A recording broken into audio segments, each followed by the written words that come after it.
Well, hello, everyone, and welcome to the Dead Money Sports Gambling Parlor. It's the Week 14 Circa Million line release and Thursday night football watch party, and we've got a great one tonight. This is essentially a playoff game between the Dallas Cowboys and the Detroit Lions because the Lions are 6-5-1. The Cowboys are 6-5-1, and the Lions are 7-5. And whoever loses tonight will most likely be at the far end of. They're already outside of the wild card, especially with the way the NFC West has been playing. You're essentially going to get three teams, one division winner and two, two wild cards. So you've got every other NFC team that's not going to win a division fighting for that last wild card spot. So this is huge for whoever wins tonight. Lions get the ball to start the game, and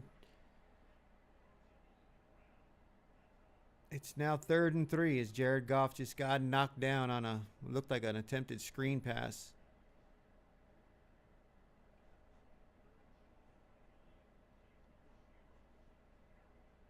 And pulling up the playoff scenario, or the playoff.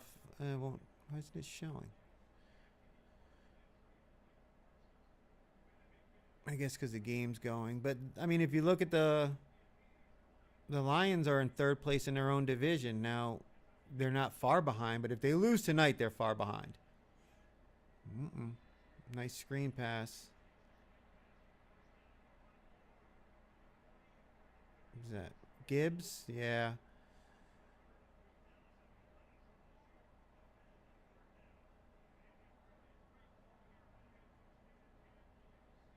I almost put Dallas in for the Circa Million, but I thought better of it after last Thursday's loss with the Chiefs, and ended up going 2-3 because two of the games I wouldn't have used. I wouldn't have used the Colts, and I wouldn't have used the Giants. With the way the line moved on the Colts, and then finding out that Jones had a leg issue, and then finding out it wasn't Jameis Winston for the Giants. Man, Gibbs is, wow, great play. Just a little dump off over the middle, and he's just motivated right now. This Lions team is coming out ready to score. I believe it's no matter which team it is, doesn't matter if home or away, if they take the opening kickoff and score a touchdown, they win the game like 70% of the time. So Detroit right now is putting themselves in a position to be on the right side of winning this game. They're at the 12-yard line. Play action back to the tight end for a nice little gain. One of the things about Dallas that I noticed, obviously they're playing with, some emotion on them with their teammate, dying recently, tragically. There's obviously a lot of emotion behind that. You saw it with the way they were like holding up the shirts and the flag that they had for him. But at some point that kind of wears off a little bit. And this might be that game. All right, well, they take him for a loss. 3rd down now. Can they keep him out of the end zone? If Lions get it close, if they are, let's say 4th and 2, is Dan Campbell going to go for it again?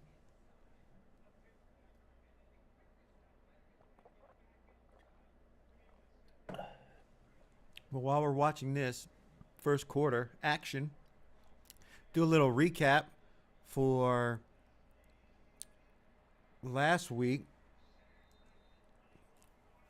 Wow, sacked them. 4th down, so they're going to have to go for a field goal here. Where'd the other ones go? It's in the pick slides.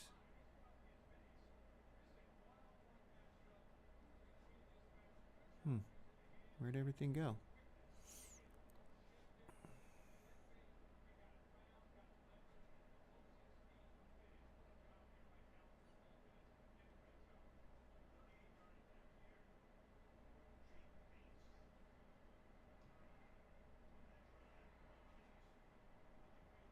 And it's good.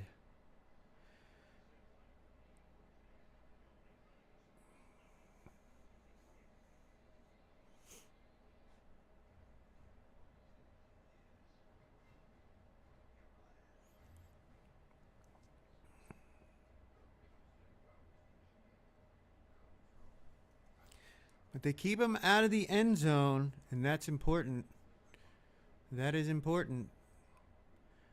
So, yeah, a recap of last week. We've got the results from Survivor, Week 13B. That was the Sunday, Monday week after the carnage of Thanksgiving, where over 90% of the entire field got eliminated on those 4 games. But this week wasn't nearly as bad. Obviously, you only had 49 entries out of 18,600 entries. It's down to 40. Now it's down to 45. But, I mean, it's amazing. We're only, there's still, I think 7 weeks to go. 6 or 7 weeks to go in this contest still.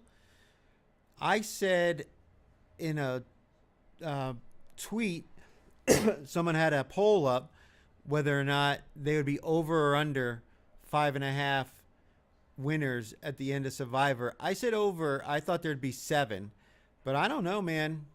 This could be over before the 20th week.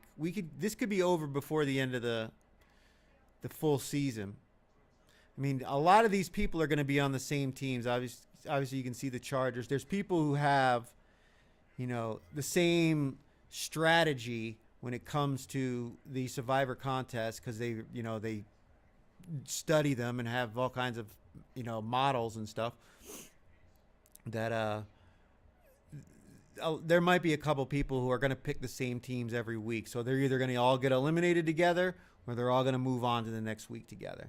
But it's just amazing.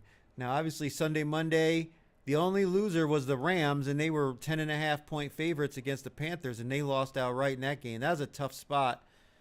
Tough spot to lose in when you've got essentially the number 1 power-rated team in the NFL in the Rams losing to what was a 6-6 Panthers team, now 7-6, and in the fight with the Buccaneers for the NFC South division. Obviously, my Atlanta Falcons have all but lost any chance of making the playoffs.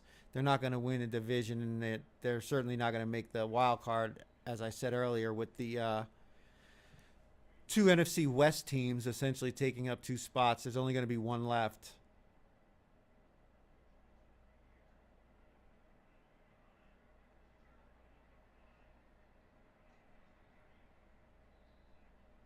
Turpin taking it up past the 30. Here come the Cowboys. I hope I don't live to regret not playing it. But I didn't have a good feeling on who exactly I wanted to go with the other 4, so I didn't want to rush it. And, it's like if you watched the NFL contest show, I originally had the Buffalo Bills as my 5th pick, and I took them out and put in the Giants during the show. And I'm really upset with myself for that. So I want to make sure I'm confident in my 5 picks. That way I don't second guess myself like I did last week and cost myself a point. We're currently at 36-29, 11-9 in the third quarter. And obviously we were 2-3 last week. We should have been 3-2. I shouldn't have taken out the Giants, but again, I thought it was going to be Jameis Winston, not Jackson Dart. All right, here we go. Pickens. That's my guy on fantasy. So the third quarter is complete, and there's 1 winner, 18 points. He had 18 points in the 4 weeks, which is great. Price check wins $150,000. 16-3-1, tied for second. So they get the second, third, and fourth monies combined. So they get 38,000, 333, 35. So basically 38 grand for these 3. Not a bad way to roll into Christmas. And then you've got about 10 entries that tied for 5th place, and they split that prize money up. $900, basically got back an entrance fee. Some of these you can see have 3 at least, 2, 2, 2, 2, 2. So they got some of their money back. Where they are as far as the contest is concerned is, you know, I'm not sure. I'll have to look at that. But we really missed an opportunity to gain ground. CoinHop had a good week. They're sitting at 47 and 18. Potato Commish struggled. He went 1 and 4. It's tough. After being out ahead of everybody, he's now in second place. Third, 44 and a half, and then fourth place is 44 points. We're at 36. We've got 5 weeks left, so we're really going to have to try to shoot for 5-0. At least one. We need a 5-0 or 4-1 over the next 2 weeks. You essentially need to go like 9-1, 8-2 to really, cause especially go. I went 2-3 the last 2 weeks, and it kind of screwed me.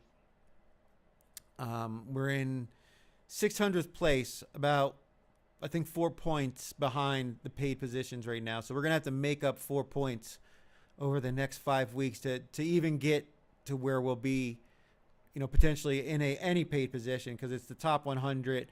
Obviously, top 100 positions. Obviously, any ties, you know, it'll go. They combine that money up. If there's 105 because you're tied, then there's 105 paid positions.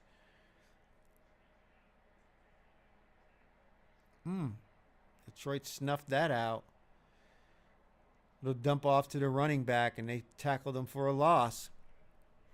But congratulations to Price Check, man. I mean, I know how difficult it is rolling into that. And they went 5-0. Price Check went 5-0. I could bring it up just to double check, but I'm almost positive they went 5-0 to move themselves into that position.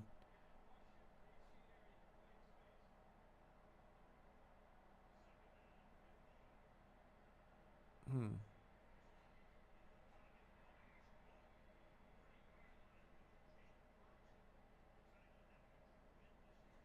don't see it.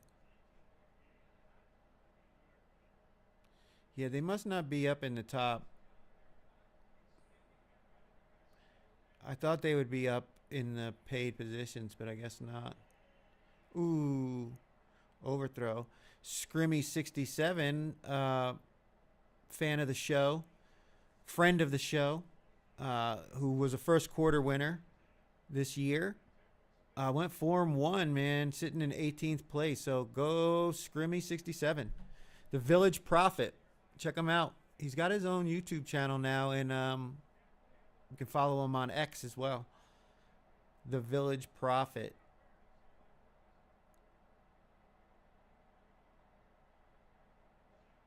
Spelled like a prophet, like somebody who can see the future, not like profit, like you win money or make money. I'm not seeing Price Check, but yeah, I mean, scoring 18 points in 4 weeks, that's a hell of a run.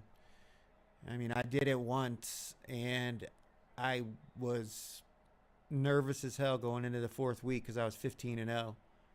That's how I got that check right there. And then I went 3-2 week 4, and I got tracked down by a couple of entries. Oh, it was almost an interception. George Pickens had to basically break that up from being a pick. So Detroit stands up after a nice start for the Dallas Cowboys. Maybe I dodged a bullet not using Dallas. Yeah, there was 2 guys from Detroit there.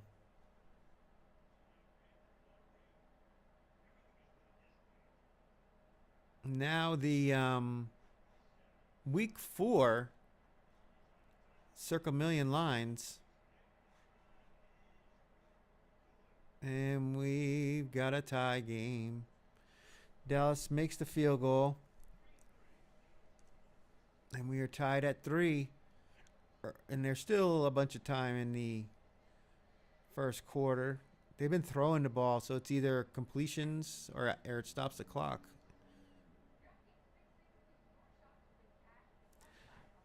But so, yeah, the Dallas Cowboys +3 for tonight's game. I wanted to go at Dallas plus the 3, but I don't. The Lions. They historically they've been good off of uh, off of losses under Dan Campbell, covering the spread. So it's kind of tough to want to jump in front of that offense for the Lions with Dallas. Like I'm saying, they've been on an emotional roller coaster the last couple of weeks with everything that's going on and winning games. Playing well against the two representatives of the Super Bowl last year, and I think there could be a little bit of a letdown spot here for the Cowboys. So I had to leave it alone. And I doubt it'll be a big popular game there's 4 teams on the bye this week. So we've got 14 games to choose from. So I don't think there'll be too many people on this one. And this is like it's like an equal fight here. You know what I mean? There's not one side you can overwhelmingly say is going to be the one on the, to win this game. So with all the playoff implications and everything involved in this game, it's like, you know what? I want to enjoy this as a fan. I don't want to have to be sweating one team winning or covering the spread when I can just sit back and enjoy it as a football fan. Since I'm not a fan of either team, I don't have any skin in the game. It's emotionally. My team is essentially out of the playoffs now. So I want to see some new I want to see some new blood in the playoffs this year. Since Atlanta ain't making it, their season's over. They'd have to run the table and have both the Bucks and the Panthers to just completely lose every game here on out for them to even have a chance at winning the South. Because again, they're not winning the division. There's too many good teams in the NFC right now, with the Rams, Seahawks, and the 49ers all sitting at 9-3 or 9-4. Uh-oh. Nice return for the Lions on the kickoff. Commanders and Vikings now. It's going to be, it looks like Jaden Daniels might play, and it looks like J.J. McCarthy might play. Now, I said it last week, and I'm going to stick by my guns, because originally I thought Minnesota was the right side. Now, when I did my early lines, I want to say they were +2, and it's completely flipped to the other side.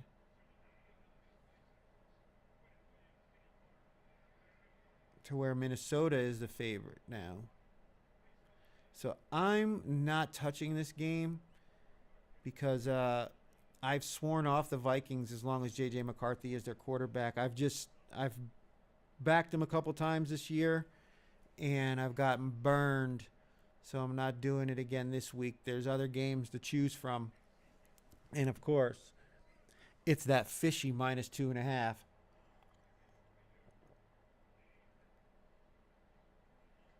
Uh-oh. Goff threw that one into the ground. And they're letting it go. They're letting it go, but it's going to be an incomplete pass. I mean, Goff's arm was... They're calling it a fumble, but did he have an open... Was it out of his hand when his hand was going forward? It certainly looked like he just threw it at the feet of his receiver there.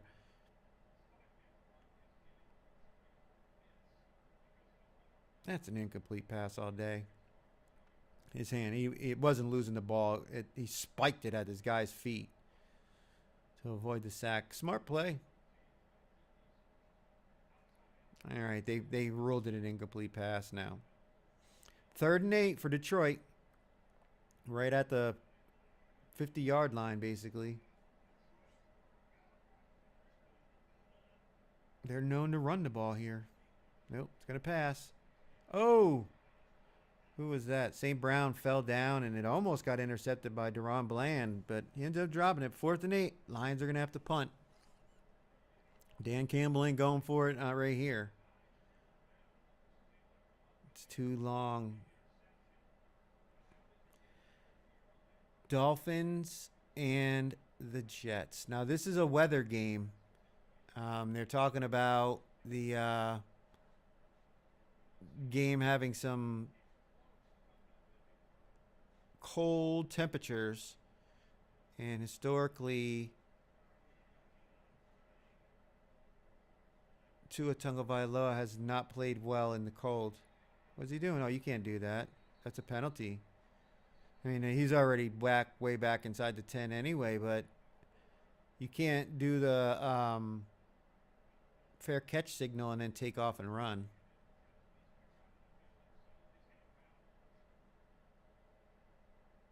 I think he's done that before too.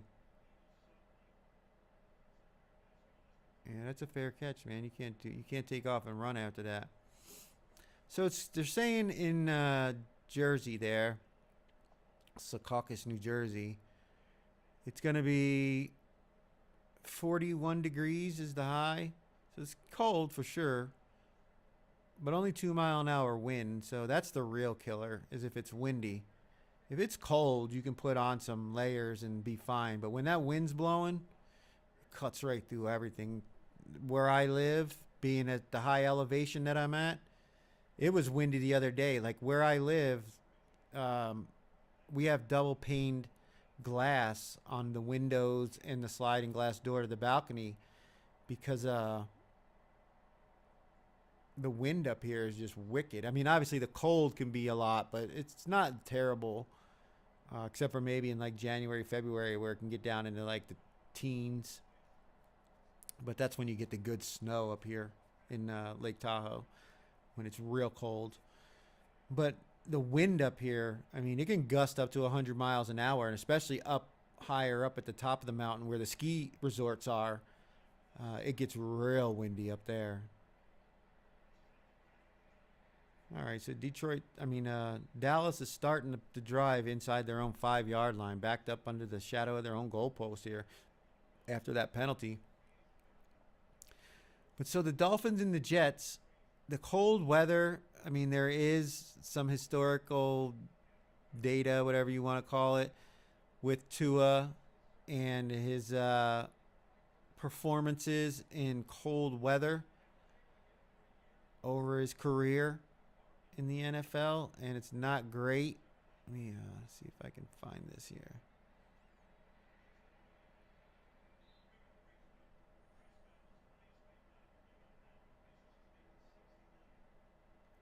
Now, I originally liked Miami. It was -2.5 on Sunday, and it's moved to -3 in the contest. And if you don't know, when the lines, because like right now you see it on some of the live boards, it's really like 3.5. But these lines that Circa puts out, that's where they expect the line to close on Sunday before kickoff. So if you see a number on these for these, oh, he got him. Is that a safety? It looked like it. Yeah, that's a safety all day. Wow, big play by the Detroit Lions there. Was that Aiden Hutchinson? Who was that? Yeah, Dak backed up. Or was that Jack Campbell? Yeah, I think it was Campbell. Yeah, he just came right up the middle, man. And, yeah, Dak standing in the end zone. Oops.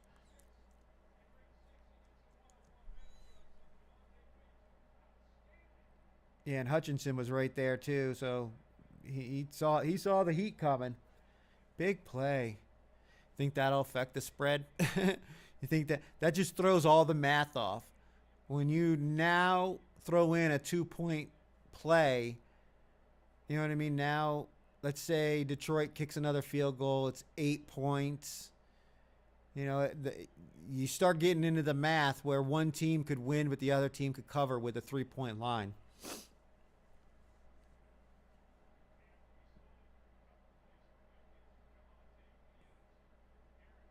Yeah, that's he never got the ball out of that past that white line when he got sacked there. And they had a great shot. They had a great shot right down the goal line. So where were we? Oh, the Dolphins and Tua.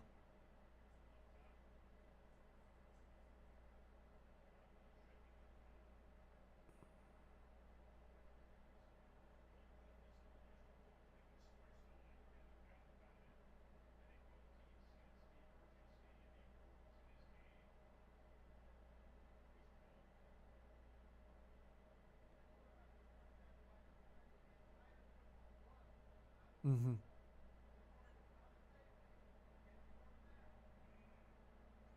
Yeah, this is a Miami escaped the win last week. Tua on offense, 12 completions, 0 touchdowns, and 4 sacks. I mean, they almost gave that game away. We were on the Saints, so I'm kind of glad that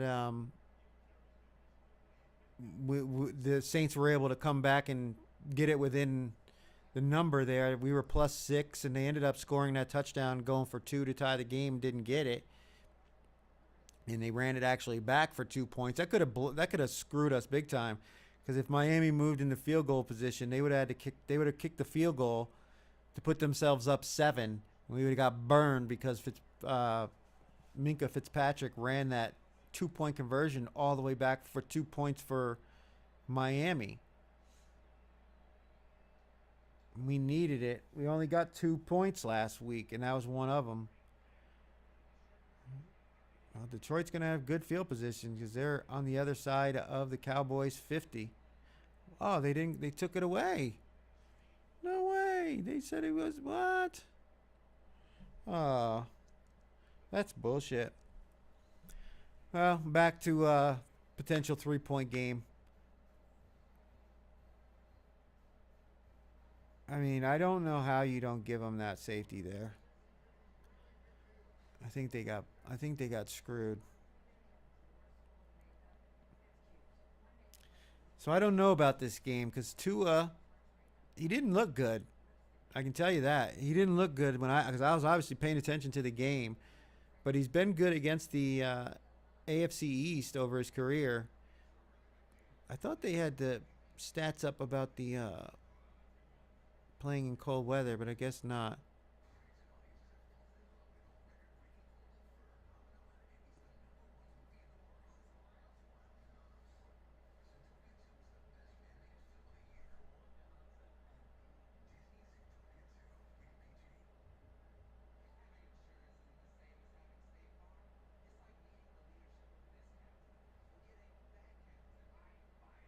Hmm.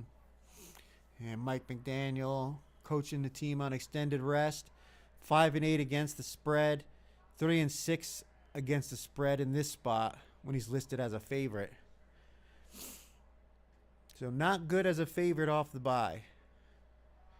Will the Jets come in fat and happy? They've won 4 games in a row, or 4 out of 5, and they've covered. They've won 3 in a row. I think they've covered the spread in those 3 as well. I mean, they beat Buffalo, they beat Washington, they beat New Orleans, they beat somebody else in there too. Meanwhile, the Jets, Tyrod Taylor, obviously he's 37-21-4 against the spread in his career. 7-0-1 in his last 8 starts. All the dude does is cover. And now it's 3, obviously a key number. So I don't know. Again, I liked it when it was Miami -2.5 because I like their running game. But Tua gives me concern. But again, shit, the Jets don't even have an interception yet this year. Can you believe that? We're in week 14. They have not gotten 1 interception. If this continues, it'll be a record.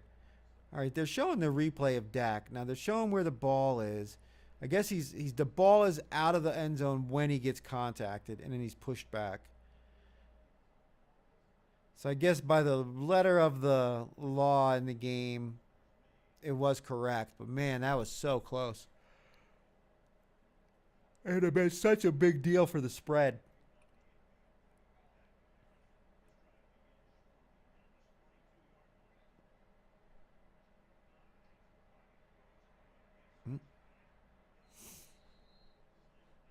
So I don't know about this one now, the Dolphins.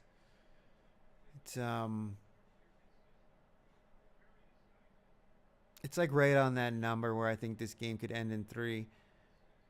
Jets are getting 59% of the tickets, only 50% of the money, and the spread is 41 and the total's 41.5 on this game. So, not expecting explosiveness from the offenses, but I mean the Jets have been able to. I mean the Miami's been able to run the ball well. Achan's pretty good, and he's a good receiver out of the backfield. The defense for Miami's been playing much better over the last 5 weeks. Obviously, last week was not great. I mean, they looked good in the beginning. They had Tyler Shuck all, out of whack. The rookie quarterback, and Tua and the offense kind of let him down towards the end of that game, where they let the Saints get back in it.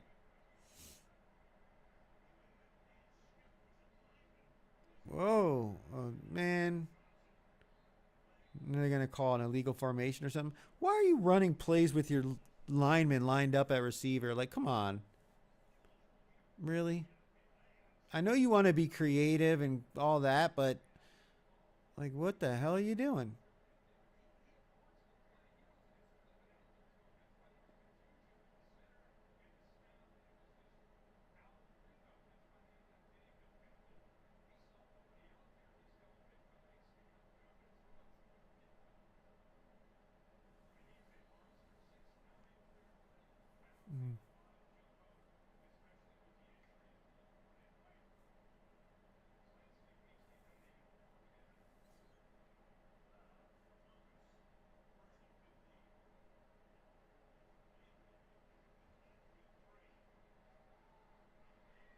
Total for this game was 54.5. I told you on the early line show that I liked the under.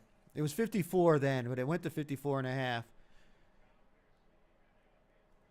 Got all the way up to 55.5 before kickoff. Damn. Yeah, I said I liked the under, and we're sitting at 3-3 with 3.5 minutes remaining in the first quarter.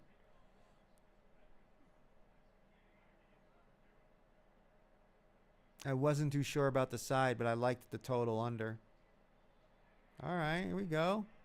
Amon-Ra St. Brown. Uh-oh, he's down inside the 10-yard line. Heck of a run. I guess that ankle's feeling okay.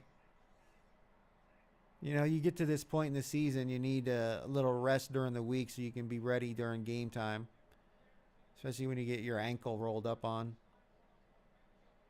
Just a little slant. He said he was a slant merchant, so what? If he's gaining positive yards and he's catching the ball, run it every time. Run it every time till they stop it. And then when they try to stop it, that's when you run the play action. Oh, we got a sweep. Is it Williams? Oh, yeah, that's a touchdown.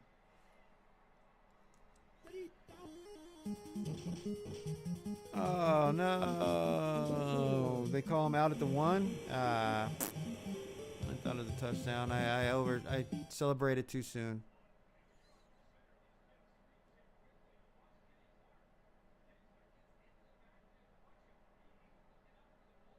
Certainly looked like, oh yeah, his foot stepped on the white line. Yeah, because he stuck the ball out past the pylon. He was out. Yeah. Titans and Browns. What a disgusting game. Just a disgusting game.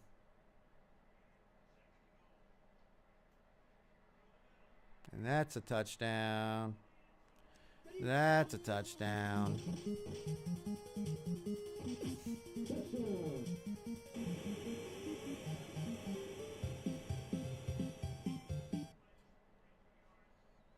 Who was it? Gibbs? So Gibbs gets the first touchdown of the game and an anytime touchdown. Yep.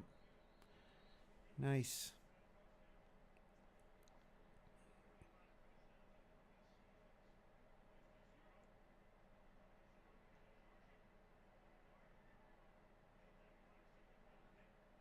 Yeah, their offensive line looks like they're motivated in this game to really impose their will on this Cowboys offensive front. I mean, they've been playing well.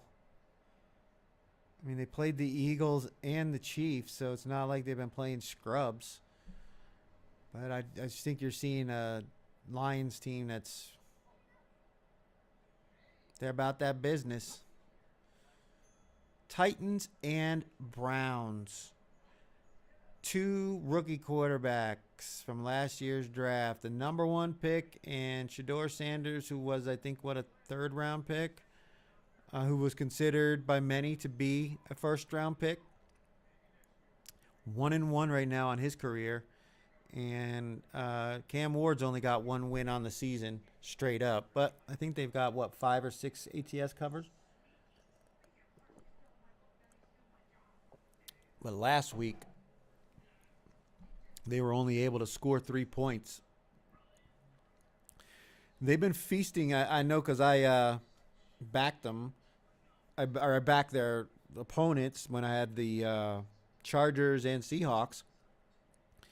They've been getting non-offensive touchdowns, either pick sixes or particularly special teams touchdowns, which have completely flipped the dynamic of the spread in those games, because they lost the games outright but were able to cover, and they had these non-offensive points. So with the Titans going to take on the Browns, I think Cam Ward leads the league in sacks. We might see sacks taken by Cam Ward. So we might see Myles Garrett break the sack record in this game. There's a real possibility it could happen during this game. Yeah. Myles Garrett, I think he needs four sacks to get to the record with 5 games to go.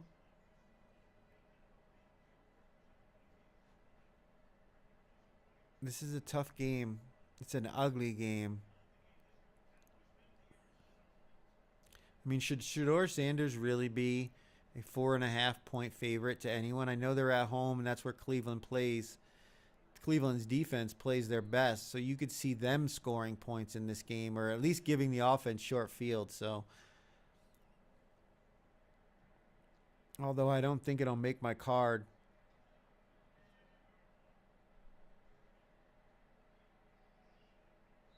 The harder decision in this one is to lay 4.5 points with the Browns, but I think their running game and their defense is what really matters in this one. I know the Titans they've been fortunate to cover the spreads in a lot of these games, but obviously you saw what happens when they play a very good defense last week. I mean, they were able to move the ball a bunch on Seattle, but they needed a bunch of fourth down conversions and crazy conversions that it almost seemed like Seattle was not playing at their peak because they knew they were playing an inferior opponent.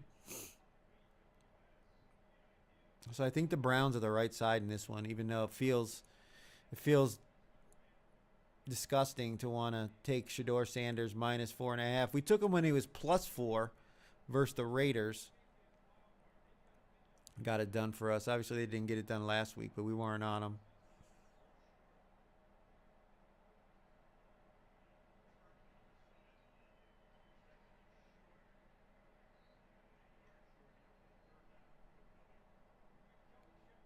Third down, Cowboys. 3rd and 2. The one thing they can't do is let this game get out of hand. I mean, I know Dallas wants to throw the ball. That's where their offense is the best, but they can't keep putting their defense back out on the field with the way Detroit's offensive line is looking, because they're just going to wear this team down. That's when you see those big explosive runs. All right, first down.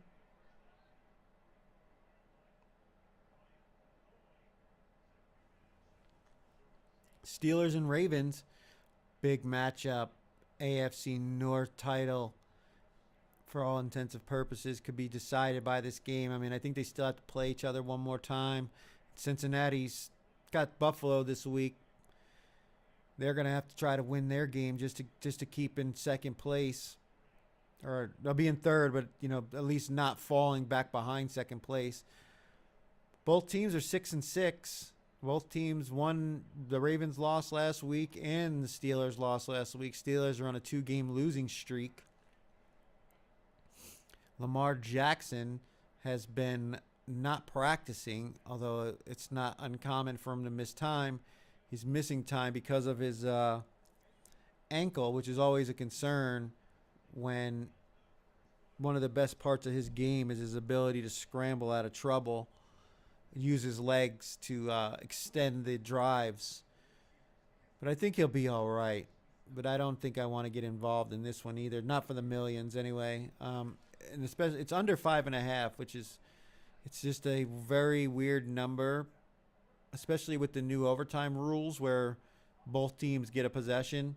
Wasn't like back in the day, when it was first team, if score a touchdown, they win the game because they wouldn't even kick the extra point. So you were guaranteed if the team that got the ball first scored a touchdown, it was going to be decided by 6 points. Now it's different. We saw that with Washington on the Sunday night game when they went for 2 in overtime after being down a touchdown to see if they could get the win. So it's a very, very, very strange number at 5.5. So this one probably won't make the card either.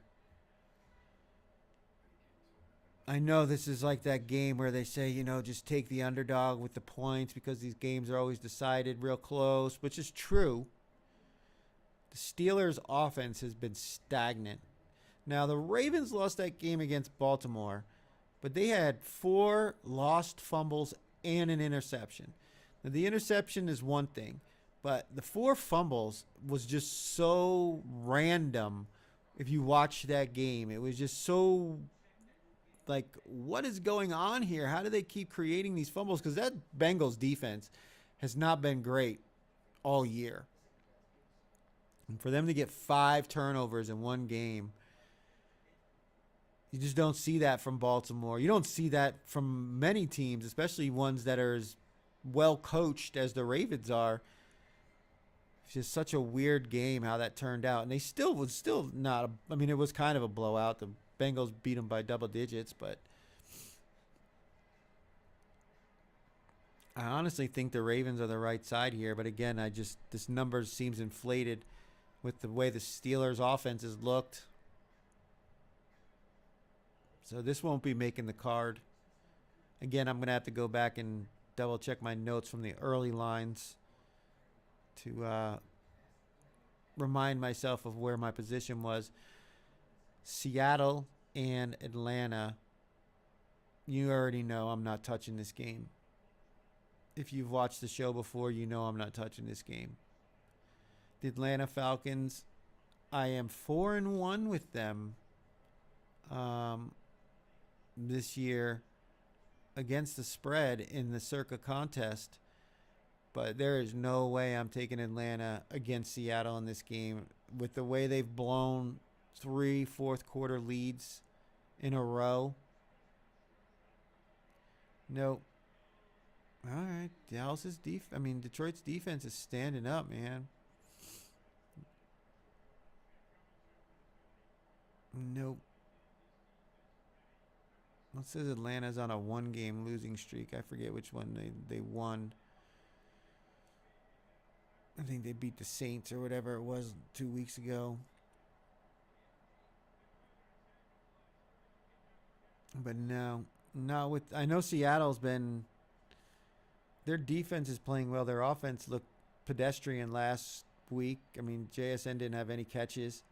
CeeDee Lamb with the first down and more. Nice. And Seattle's point differential on the season is plus 133. The Atlanta Falcons are minus 33. So they could very easily see these receivers just start to light it up. We haven't seen much from Rashid Shaheed. He's been in the special teams, though, returning kicks. That's where he's actually probably contributed more to the Seahawks than anywhere because he hasn't been big in the passing game. But I'll have nothing to do with this game. What's the total? 44.5.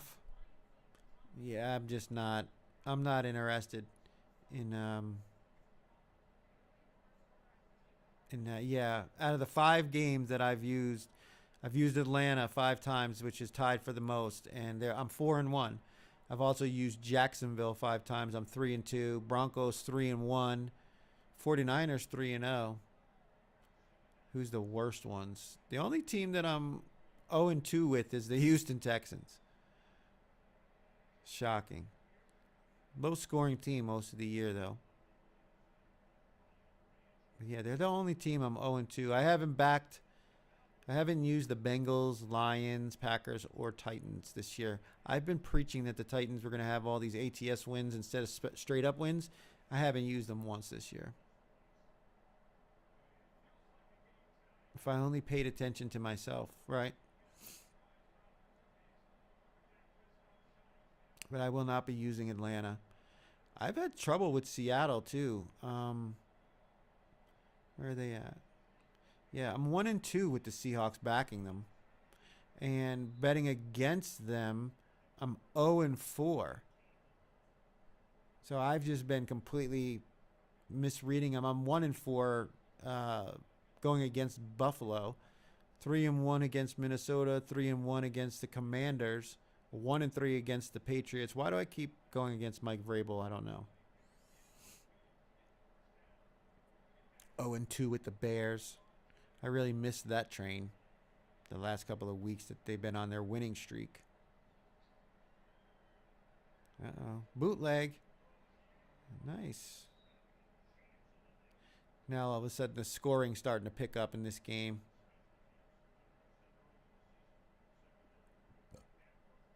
So yeah, I've had the worst read trying to go with the Seattle either for or against. And I'm not confident in Atlanta enough to back them plus the 7 in this situation, even though they're at home. I don't trust their offense. I don't trust their fourth quarter defense. So we won't be touching this one. Colts and Jags. Big matchup. Another one that has serious playoff implications. And this is a trend spot for the Jags as Indy is 3-16-1 ATS against Jacksonville since 2015. And the Colts are 1-9 ATS versus Jacksonville on the road or in a neutral site. Did he get the first down? Yeah, he got it. Now, the Colts have been fast starters, but they've actually struggled in the fourth quarter on offense. So I've actually got the Jags plus the 1.5 right now as potentially one of my plays for the millions. Now, the problem is I think this play is going to be popular. So I may have to find something else to use just for the fact that I don't want to be on the more popular side. I don't want to be in the top 5. I want to avoid that in these final 5 weeks.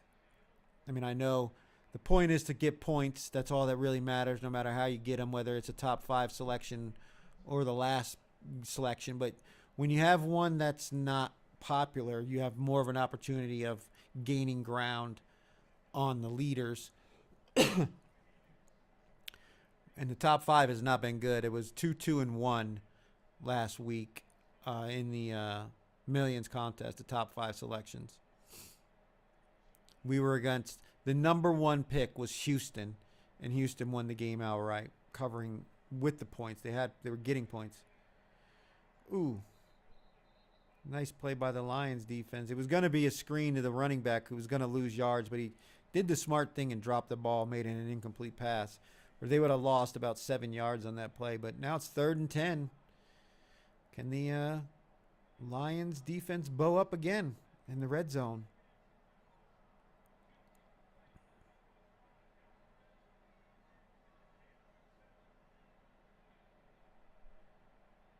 So, yeah, I'm leaning to Jags.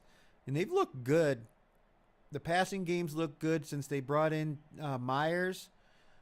I'm keeping an eye on. And they sacked Dak Prescott. I'm keeping an eye on the injury report because as of right now, Cleveland's pretty clean. Other than the fact that they're lost. I mean, Indianapolis is pretty clean. Other than the fact they lost Sauce Gardner, he's not playing. He's going to be out a couple of weeks. They said.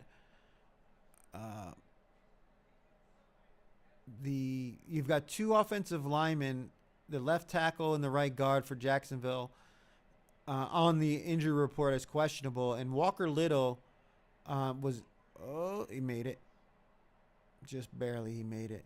Wow, that was tight.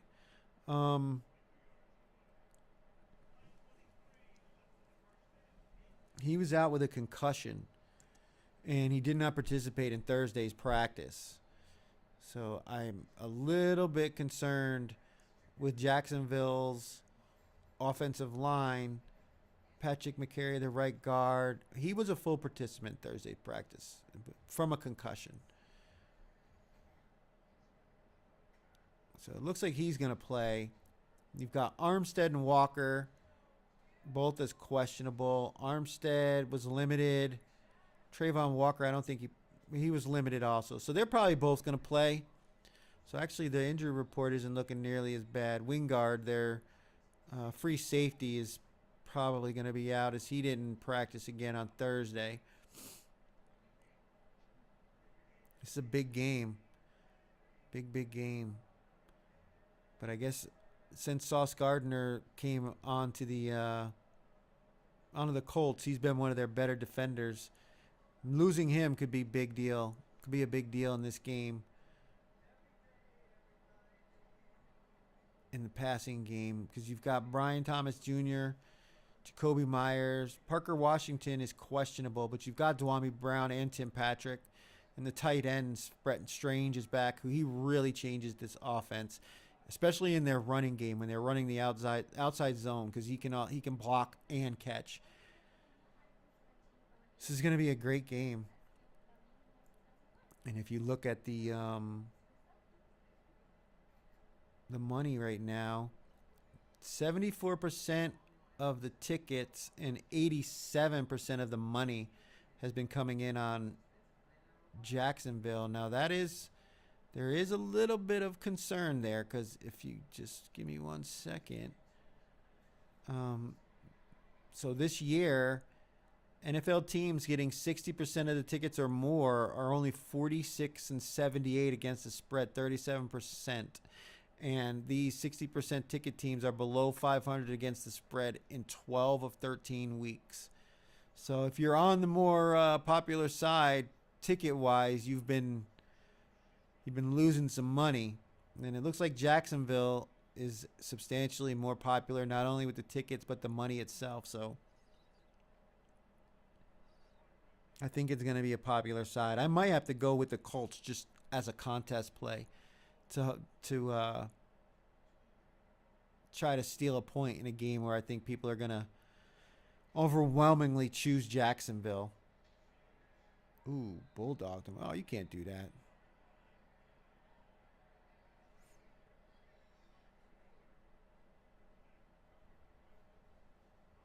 Bears and Packers, the other big game.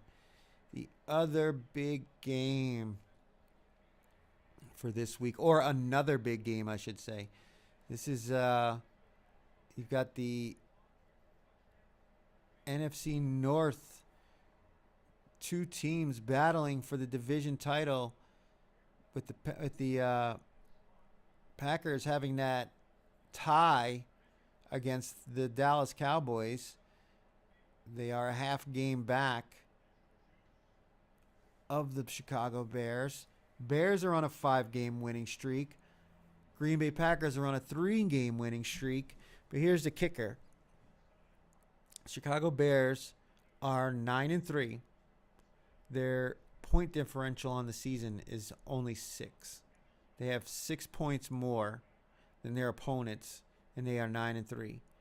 The Green Bay Packers at 8-3-1 are on a 3-game winning streak, and their point differential is 68. Now, the Lions are the highest in that division at a point differential of 76. They're 7-5. They've struggled on defense to stop teams at times. So this is going to be a good game. The Bears are getting 6.5, right under the key number of 7. The Chicago Bears defense has been incredible this season at creating turnovers. They're still got they got the defensive end and 2 linebackers are questionable. But they also got back Jalen Johnson. They got back some of their guys in the secondary. Oh, watch your leg.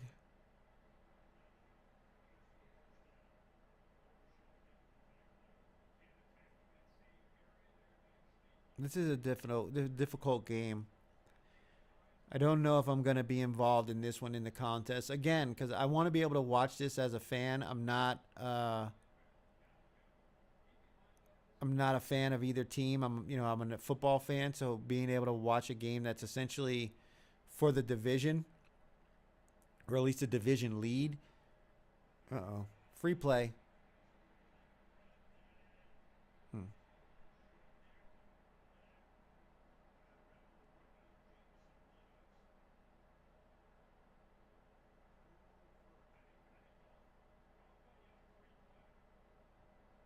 They didn't throw a flag for false start?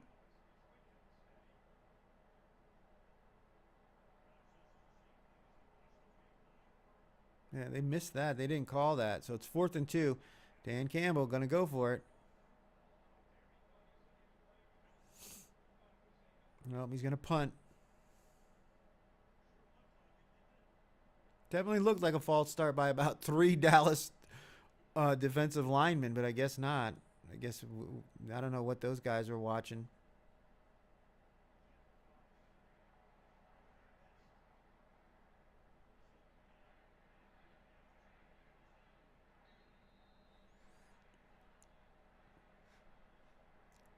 Yeah, what about the Green Bay Packers?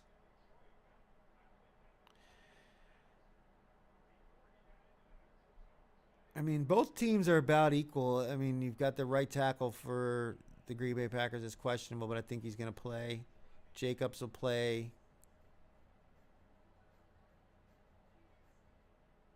The Packers have started out games slow offensively, so it's they could certainly give this Bears team an opportunity to get an early lead in this game. Yeah, what is it? Matt LaFleur coached teams in December is 20-4 straight up, but only 13-10 against the spread. LaFleur at home in December, 10-1 straight up, with more time to prepare, which they do because they played on Thanksgiving. Both teams, one played on Black Friday, but they both have extra time.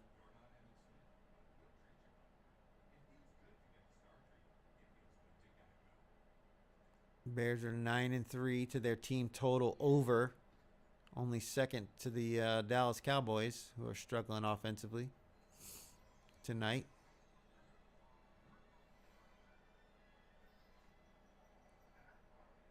Wow, Bears are 1-11 straight up versus the Packers their last 12 games, including 2-10 against the spread in those games. Bears haven't covered 3 in a row since 1997. 1999 when they covered 5 straight versus Green Bay.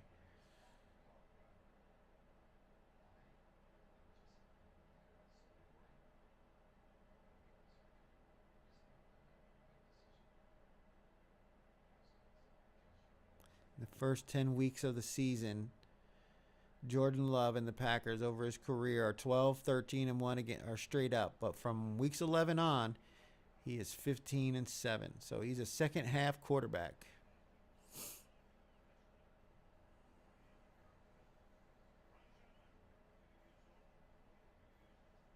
Caleb Williams is sacked 2 times or fewer. The Bears are 11-5. When he's sacked 3 or more times, they are 3-10 straight up over the last 2 seasons. So the pass rush. And we know he's only got like a 50-something% completion percentage. Oh, there's CeeDee Lamb. Big reception there. The Caleb hasn't had a great completion percentage. And even Ben Johnson, said we're winning even though we're not passing the ball very well. So it's not like it's a secret that they're not really airing it out. They're living more on the run game than anything else.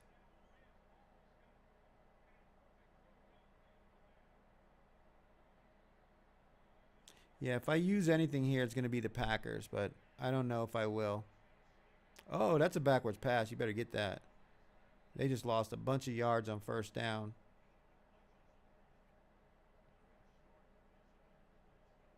That was a busted play by Dallas after getting that big play from CeeDee Lamb. They just lost like 10 yards.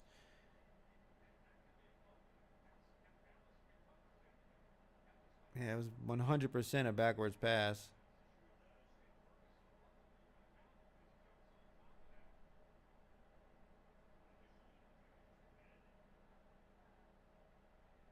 Yeah, it was a backwards pass, but he also got up off the ground before he was touched down, so they should have allowed him to remove the ball. Instead, they blew it dead, and now they're marking him back.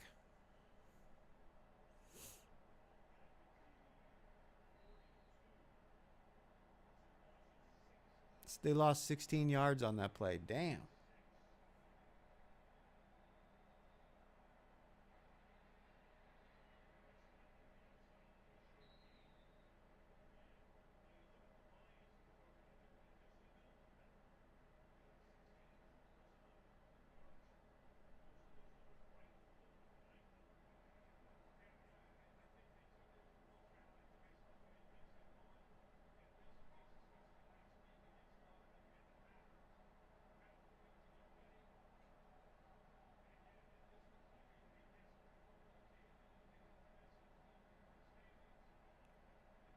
Third and 21.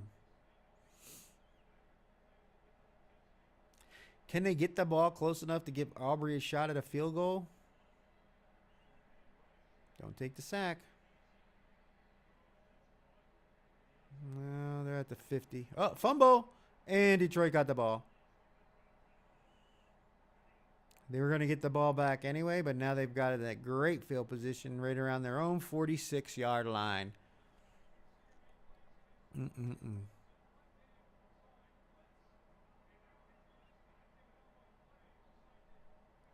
Yeah, the Bears have had a plus 17 turnover differential through 12 games, and they're leading by 8 turnovers to the next team.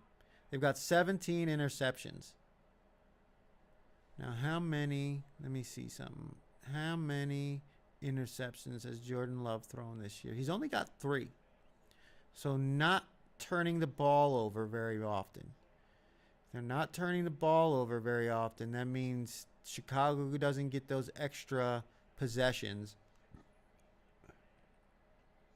And they also don't hold the team from scoring points, because a few of these interceptions have been down in the red zone or even in the end zone. I know against Minnesota they had some in the end zone there to stop them from scoring points.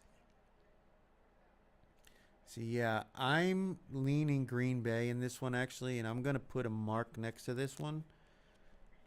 I'm going to do more in depth. Obviously, we're going to have the contest release show right here on YouTube. I'll be releasing it. I'm not sure if it'll be tomorrow or Saturday, but it'll be coming out. So hit that notification bell so you know when the video is up and posted for our Week 14 Circa Million selections.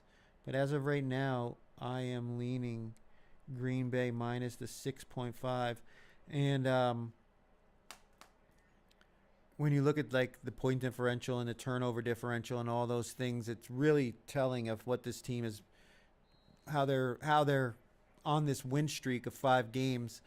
I think they're about to face one of the better defenses they've seen, and the fact that Jordan Love is not throwing interceptions really kind of takes out the strength of this Chicago Bears defense. If they don't turn the ball over, they don't have much of a pass rush.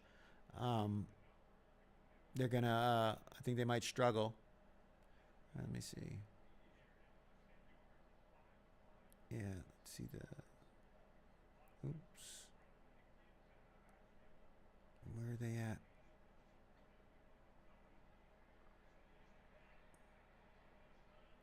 Yeah, the Chicago Bears have 23 sacks on the year.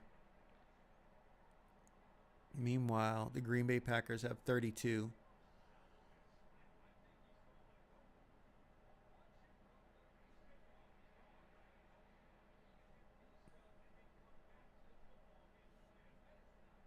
Now, they're not the best at taking the ball away, I will admit. They've only got 6 interceptions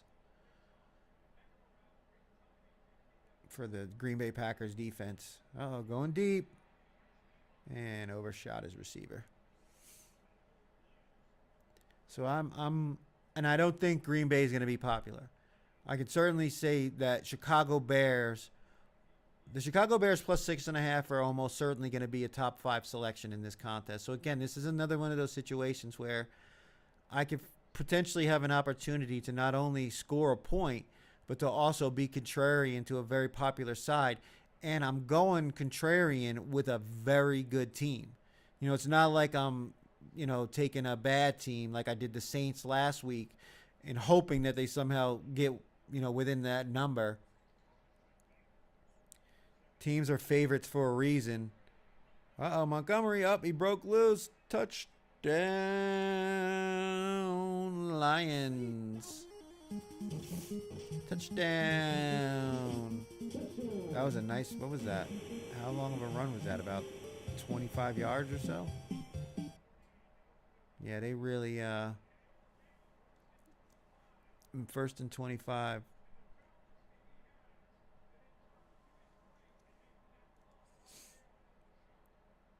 Oh, that was a 35-yard line. Yeah, that was a hell of a run.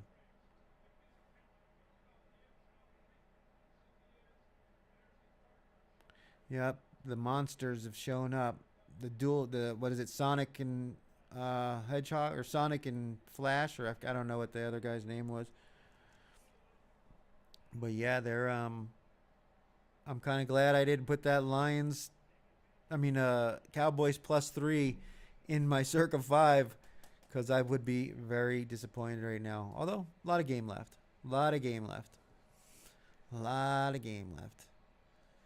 Saints and Bucks. Ugh.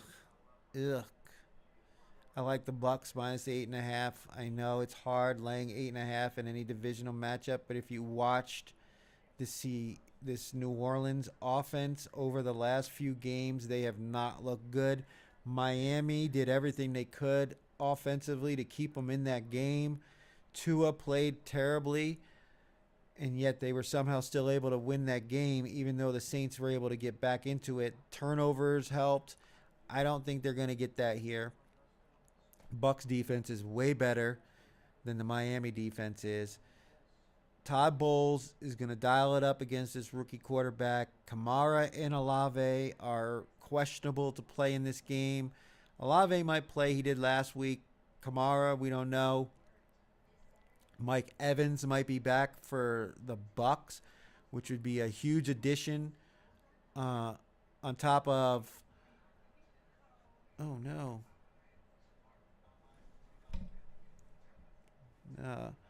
Philly Mike OG saying that Pickens was just seen being carted off the field to the locker room. Sources say a torn Achilles. I hope not. I mean, for one thing, he's an awesome player, and I hate injuries to awesome players because I want to see the best. I want to see the best two teams, going up against one another. I hate, when you've got some, like Marcus Mariota playing instead of Jaden Daniels. I want to see Jaden Daniels versus, whoever, Jalen Hurts or some shit. And he's also on my fantasy team. Like he's been awesome all year. That's a selfish reason, but I hope he's not. That would suck ass. That would be so bad. He's had such a great season. They're talking about re-signing. I'm sure Jerry will still re-sign him, injured or not. But I mean, they're talking about $30 million a year. He was going to be signing for this year as a free agent. So that sucks. I hope not.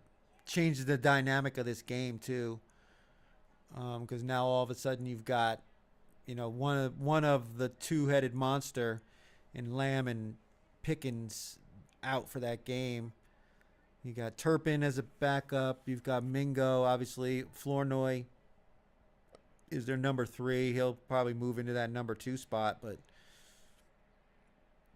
that sucks. Uh-oh, getting something from Turpin. There we go. Oh, the penalty. God dang it. Oh, man, these refs. Keep the flags in your pocket, and it better be an egregious hold, because that's what it's going to be. That's coming back. Yep. Yeah, but I like the Bucks here. The Saints team is checked out. They're eliminated from the playoffs. They lost last week. They're essentially trying to find their identity. They have no run game. Their defense is suspect. They were played well against they got ran on by Miami. They played well against Tua, but Tua is not a very good quarterback. Baker Mayfield's a lot better. And I think this is going to be a blowout by Tampa Bay. You're going to win by at least 17 points.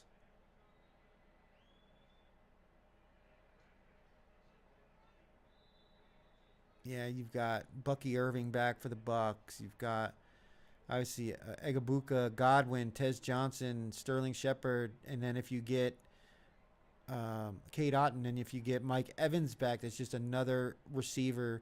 I don't think this New Orleans defense has any answers for him. And the offensive line for Tampa has been playing great. Tristan Wirfs has been questionable. I don't think he practiced today. Yeah, he didn't practice today, but it might just be a rest thing, early in the week. Because he's a great tackle, you know what I mean, in the run game and the passing game. So they definitely need him. But their defense is super healthy. I mean, they really got all their starters in this game. So, yeah, I just don't think Shuck's going to have much success offensively. So the Tampa Bay Bucks minus 8.5, as much as I'd like to see them lose to the Saints, I think it might actually make my card. And again, people don't like laying these big numbers. They're going to gravitate towards these 3s, 2.5s, for the games that have much smaller spreads. Jaguars and Colts game, Texans and Chiefs. They're going to gravitate towards those and probably try to not use these like the games with the higher spreads, like this one and maybe the Broncos Raiders. So I don't expect this to be very popular. I don't think it's going to be in the top 5 for sure. It could even be the contrarian side, as people had the Saints, like I did last week, saw them cover the spread, even though that was just a ridiculous backdoor cover. Wait a minute. Well, the Pickens is still in the game. I don't know if my feed is behind or something, but I'm seeing George Pickens.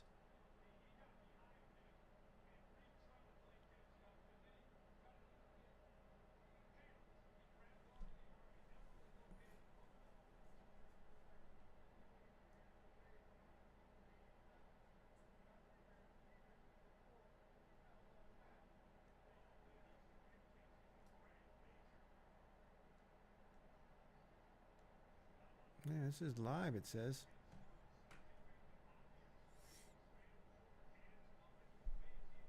Can't do that. Hands to the face.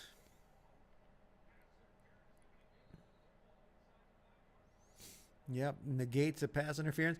And I guess CeeDee Lamb and George Pickens have drawn the most pass interference calls this year as a wide receiver duo. They're just unguardable, those two. I mean, George Pickens has just found his home in Dallas. He must really be happy. I think he's, having CeeDee Lamb there, probably hang out with each other outside out of, work. As we heard they were hanging out in like Vegas or whatever. But yeah, he's definitely playing at an elite level. But yeah, I don't know why it says Philly Mike OG put in that he was being carted off. Sources says a torn Achilles. I guess I could go here. I don't think I'm behind.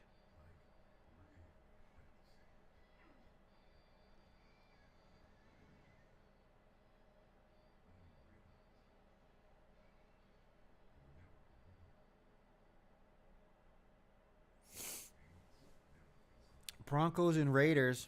Yuck. Yuck, yuck, yuck. Obviously, I was on Washington. That was one of our 2 wins last week. Needed every single play, even in overtime.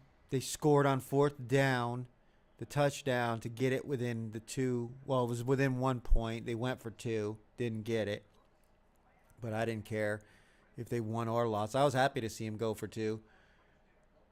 But we were getting, 5.5 points in that game. So had they not scored that touchdown to Terry McLaurin on 4th down, we would have been 1-4 last week. So I was very happy to see that.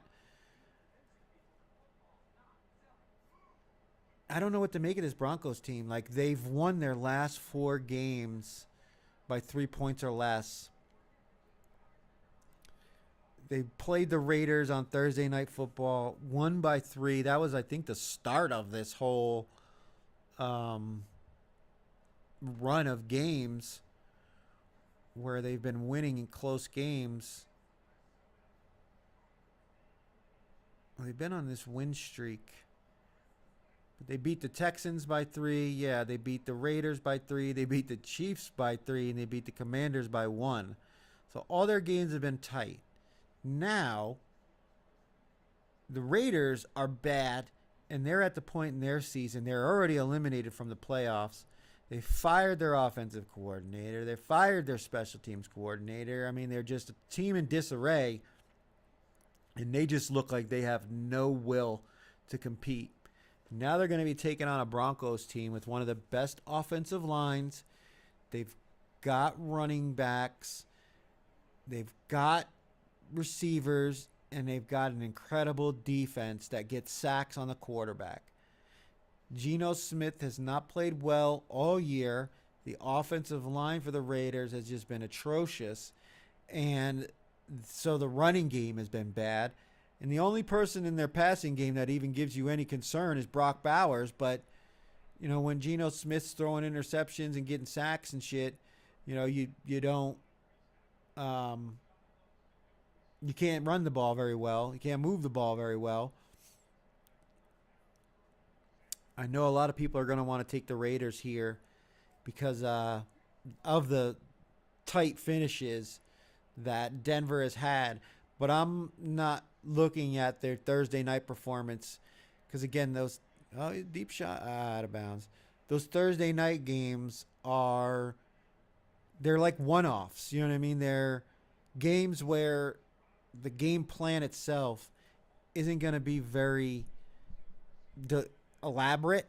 They're essentially playing their most basic plays that they've been practicing since training camp.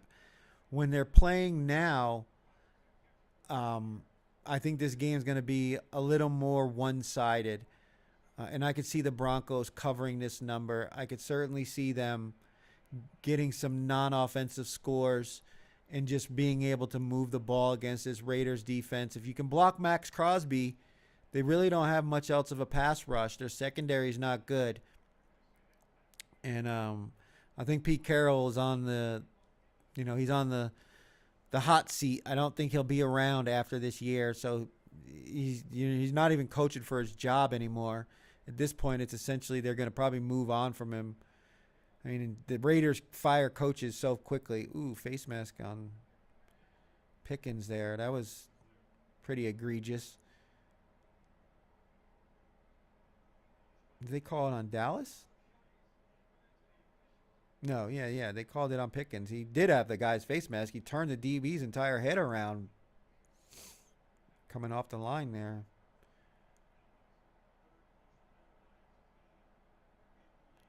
He's talking shit to Rock Yassin. You could see him talking before he put his mouthpiece in.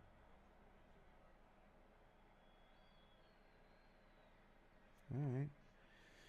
So 2nd and 25 turns into like 3rd and 13.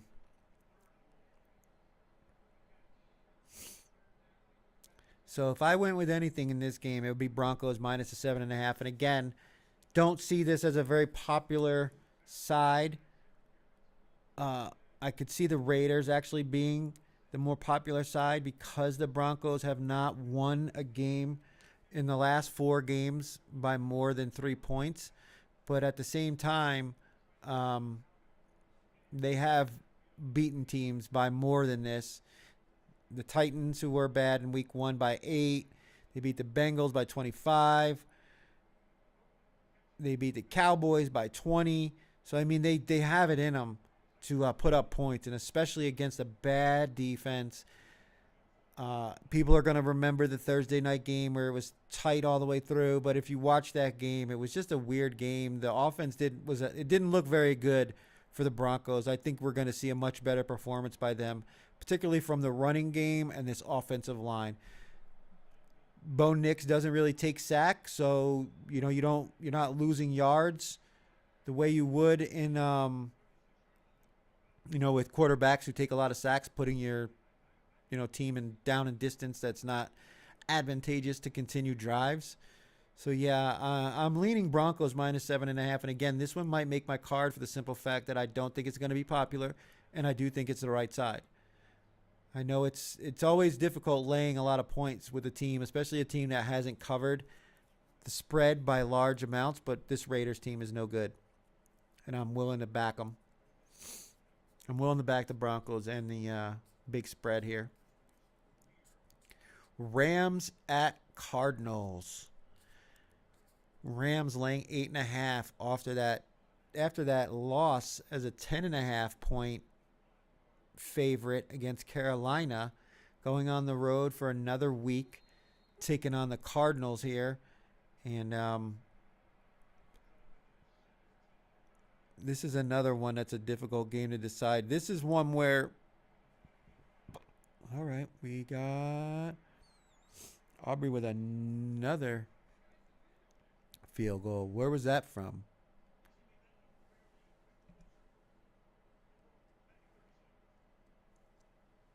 $17-9, 1-score game. 8 points, 1-score game. 50 seconds left in the first half. It's 26, and 26 is 52, right? So we'd be under our 54.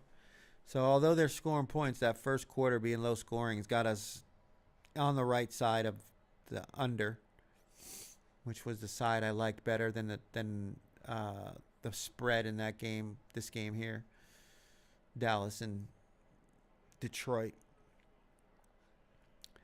But I don't know if I'm going to touch this Rams-Cardinals game.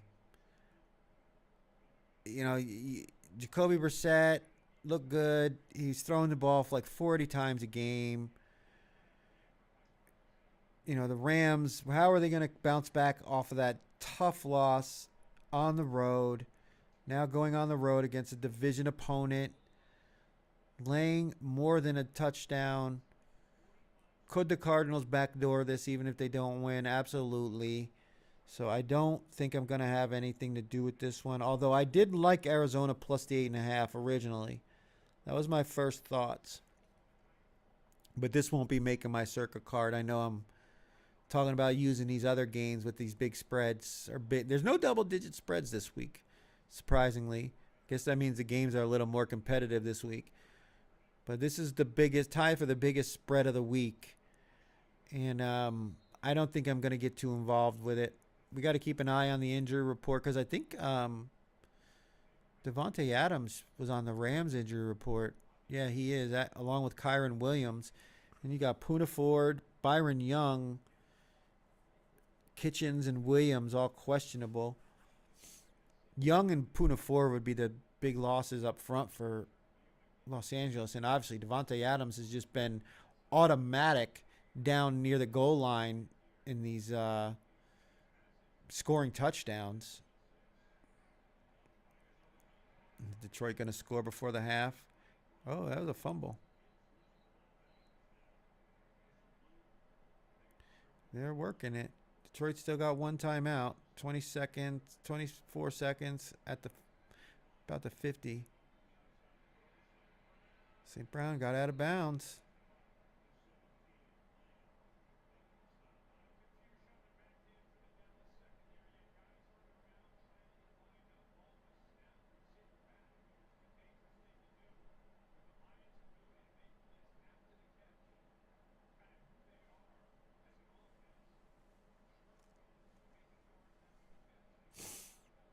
So, yeah, I don't think I'm going to have anything to do with this Rams-Cardinals game. Bengals and Bills. Bengals plus 5.5 on the road, taking on the Bills. The Bills off that big win against the Steelers. Bengals getting a little bit of extra preparation time, playing on Thursday for the Thanksgiving game, beating the Ravens with their 4 fumbles and an interception. Now they got to take on Buffalo. But you've got Joe Burrow back. You've got Jamar Chase back. And it looks like you might have T. Higgins back as well. So this Bengals offense should be able to move the ball against Buffalo. This is another one where I don't think I'm not going to have it in my contest for sure.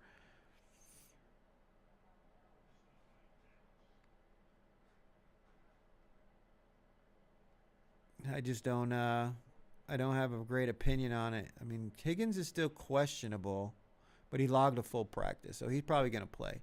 Trey Hendrickson's still out, doubtful, it says.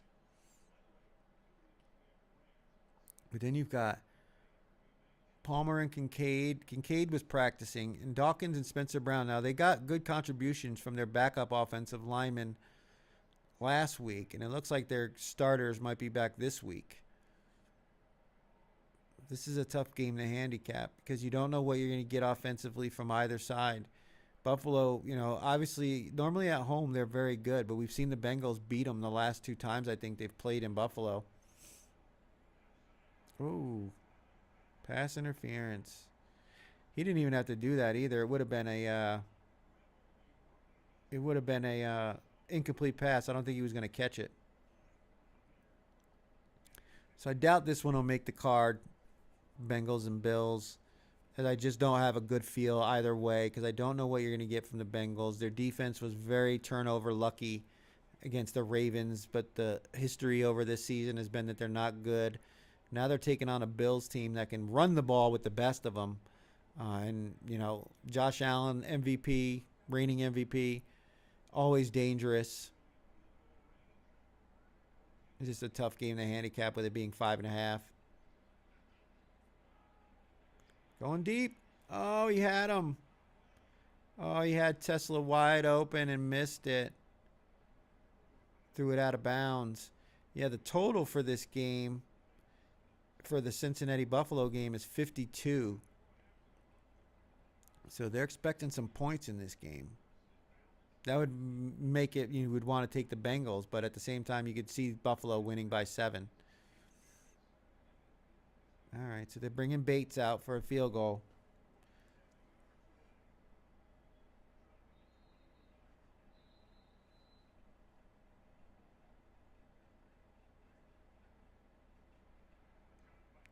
Dallas going to call their timeout. Yeah.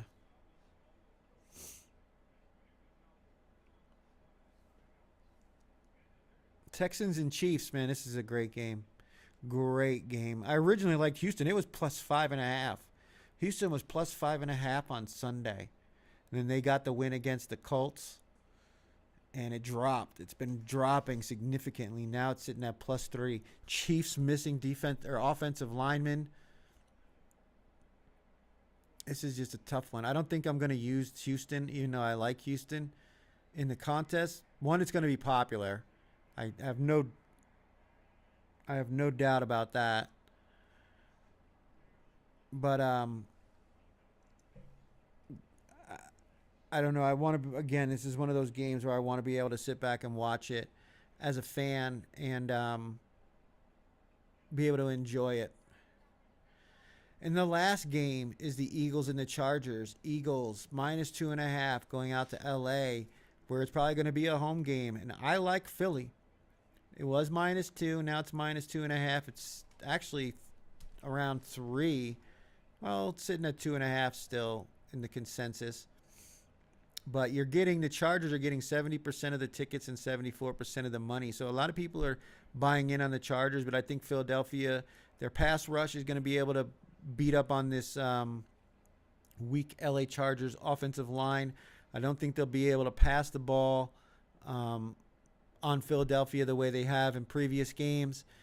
Justin Herbert obviously playing with the injured hand. If he does play, looks like he's going to play, but you got to see how he's going to try to protect himself. He's probably not going to run as much as he has because how do you stiff arm with the broken hand? And I think you're going to see a good performance from the Philadelphia offense in this one. I think they'll be able to move the ball through the air. A.J. Brown. I need to see if Devonta Smith is going to be back, though, because that's important. I don't think he played last week. Yeah, Devonta Smith's in. Jahan Dotson's questionable. Lane Johnson's questionable. We know Jalen Carter's out. He had surgery, but they've got guys to fill in that interior. I mean, it does suck that he's not playing. He's a great player in that middle of this defense, but I think they'll be all right without him. So I like the Chargers. I mean, I like the Eagles in this one. I know it's that fishy -2.5 line again, but I'm willing to take it and expect the Philadelphia Eagles to come out and put their best foot forward in this game. I know even though they haven't played well, or it seems like they haven't played well all year. I mean, they took a tough loss. They're still 8-4, leading their division. So, I mean, this is not, a bad team. They beat the Lions. They beat the Packers. They beat the Bucks. They beat the Rams. So this is a good team. Yes, they lost to the Cowboys in Dallas, but that was a tough one. They were up 21-0. And then they lost to the Bears on the road in a very weird game where turnovers were probably the difference in that one. Bears were able to run the ball convincingly in that one, and I think they caught the Eagles off guard. I don't expect the Chargers to have that same kind of success. So, yeah, I've got Philly -2.5, and this one's probably going to make the card as well unless something changes between now and then. No, my pen's not working. It looks like my pen died. But we are at halftime. So we're going to take a quick break and then return for the second half of the Thursday Night Football watch party here on Dead Money Sports.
Well, hello everyone. We're right back to it, and no sooner did we jump back into it, and Dak Prescott just had a pass intercepted. Starting the third quarter, Dallas had the ball, and it looked like a tip.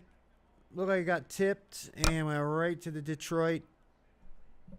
Yep, bounced right off Pickens, right to the linebacker Barnes, and he was able to return it deep into Dallas territory, inside the 20-yard line. Boy, man, we may have dodged a bullet here. And I thought Dallas was going to come out and maybe score and get it within that 3 points. And instead, it looks like Detroit could potentially be about to go up by 3 scores. Yeah, I mean, that was just a good 2 turnovers for Dallas, none for Detroit. It's always the reason. If you can win the turnover battle, you have very good opportunity of winning the game. Oh, don't. Oh, he gave ground and lost yards, Williams. Tough.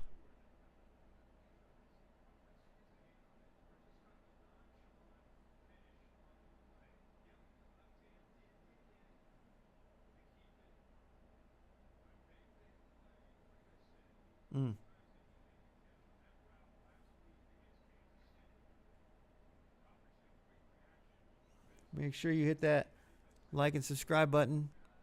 Hit that notification bell so you'll know when the NFL contest show is released. And we have our final 5 for week 14 of the Circa Million contest. Touchdown.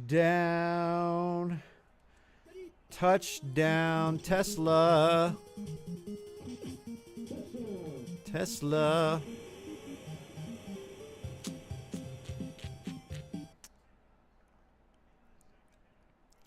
They jumped on him quick after that turnover.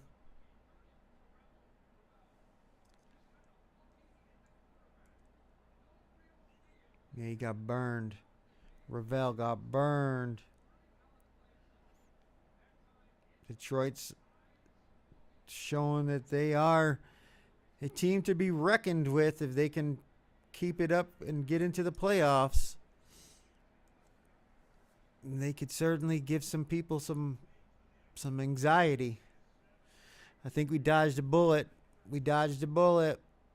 I mean, the thing about that is that touchdown was so fast that it didn't take much time off the clock, and it leaves Dallas plenty of time to get back in this game. Those explosive touchdowns, those kick return touchdowns, the interception return for touchdowns, something like that where you have a short field and you score in 2 plays, even though the points are, important towards the actual outcome of the game, not taking time off the clock is just as significant, because Dallas essentially still has 2 whole quarters to get back in this game. Now, the script is going to change. They're probably going to certainly be throwing the ball a lot more. But, yeah, they've got plenty of time. It's all about their defense stopping Detroit at this point, which they haven't had much success. Yeah, I think we dodged the bullet by not using Dallas +3. And I had the app open. I had I picked out the picks that I had, which included Dallas +3, and I looked at the lineup where it says submit, and I was like, nope, went back, tried mixing up the lineups a couple of times just to see some different combinations, and I could never get myself to where I felt comfortable with the lineup as it stands right now. So I said, nah, I don't like using Thursdays, and I didn't have as much confidence in this one to use it. Plus, I had questions about the other 4 games that we would have used. And we may have dodged the bullet on that one. This game could potentially be popular, although submitting early is never popular. The fact that these are 2 really good teams playing each other on Thursday, I mean, you could see like 500 or so on each side, maybe. Especially people who may be out of the game, who are only playing for like the 4th quarter. Oh, nice catch by Lamb, and he even got interfered with. Man, these 2 are awesome. I don't know if there's a better 1-2 in receiving in the NFL. I mean, obviously, the Rams have two good ones. The Eagles have two good ones. The Bengals have two good ones. Trying to think in my head who else that comes to mind. Obviously, Dallas, you know. I mean, you could consider Detroit with St. Brown and Williams. They're a pretty dynamic duo. But man, I don't know if there's a better combination than this Pickens Lamb 1-2 with Dak at the quarterback.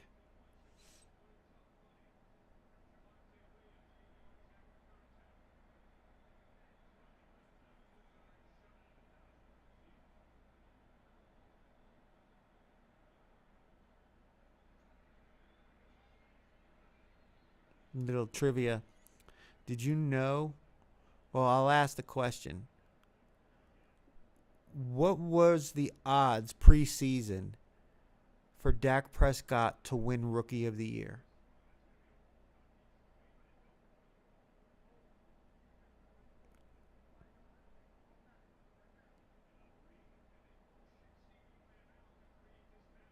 Because if you remember, he was a third round draft pick, and Tony Romo was on the team at that time. That was illegal contact. Okay, yeah, they threw the flag. First and 10 Dallas. Now they moved right down the field. I mean, bing, bang, boom, and they're in the red zone. Look how fast that went. It's almost like they're going to erase that touchdown in a second. Going deep for Lamb. Oh, he almost had it.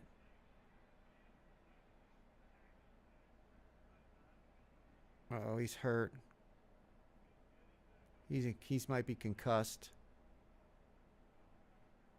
That's not good.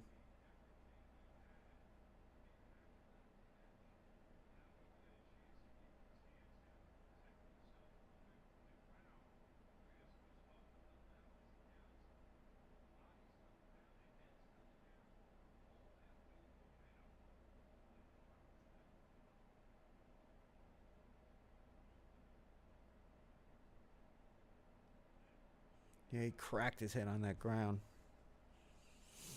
He's out for this game. That's a devastating loss.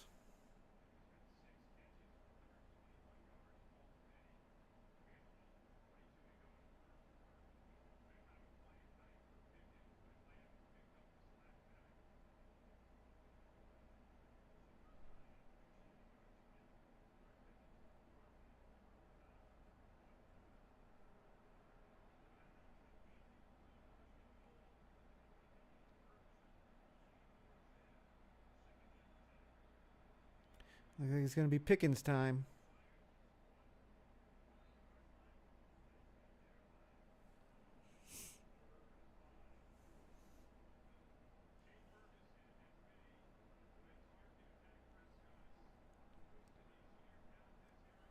So Dak Prescott's preseason odds. Well, I'll tell you after this drive.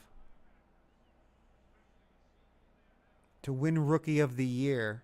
Remember, he was a third round draft pick out of Mississippi State.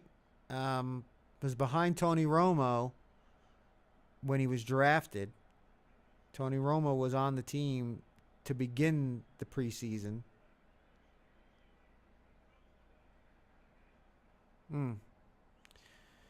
4th and 5. Do you kick the field goal or go for the touchdown here? Looks like they're going to go for it.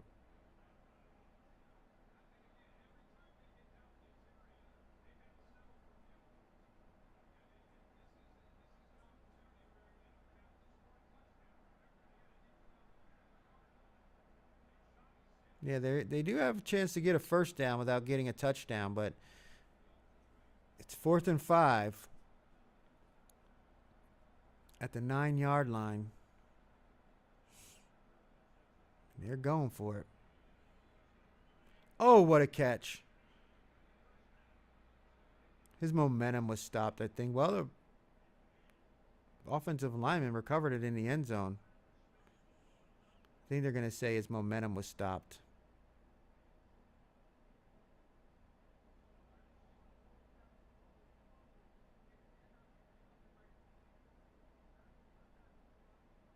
They recovered the fumble, so it was a fumble, but I mean they're holding him up though. I guess because he's Pickens is fighting for yardage. He's got the ball in his hands. Yeah, it's a fumble. The offensive lineman can't advance the ball, so it's where the fumble occurred. But you got first and goal. First and goal, Dallas. They got the first down.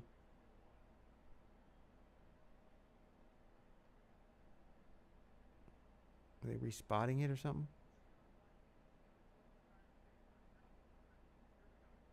Yeah, they had to respot the ball. All right. Here we go. First and goal from about the 2-yard line. Handoff.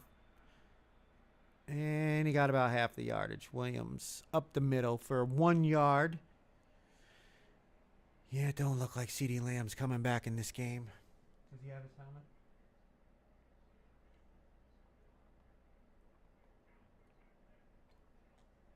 Nope.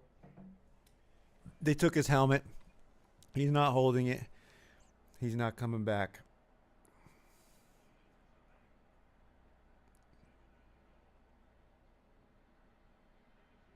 And they got it. Touchdown, Javonte Williams. And Dallas, well, they go for 2 to make it a 10-point game. It's at 27-15 right now.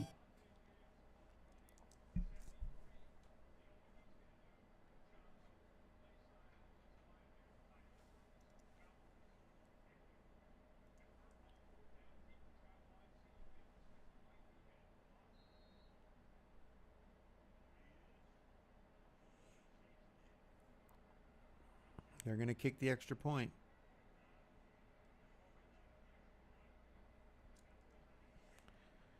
All right, so it's still a 2-point game or 2-score game. They would need the touchdown, 2-point conversion, and a field goal to tie. But that's not, like I said, that touchdown to start the second half by Detroit took no time off. It took 50-something seconds, and they were in the end zone. And Dallas just went down and scored in a couple of minutes. So a lot of game left. A lot of game left. Check this out while we're in commercial break.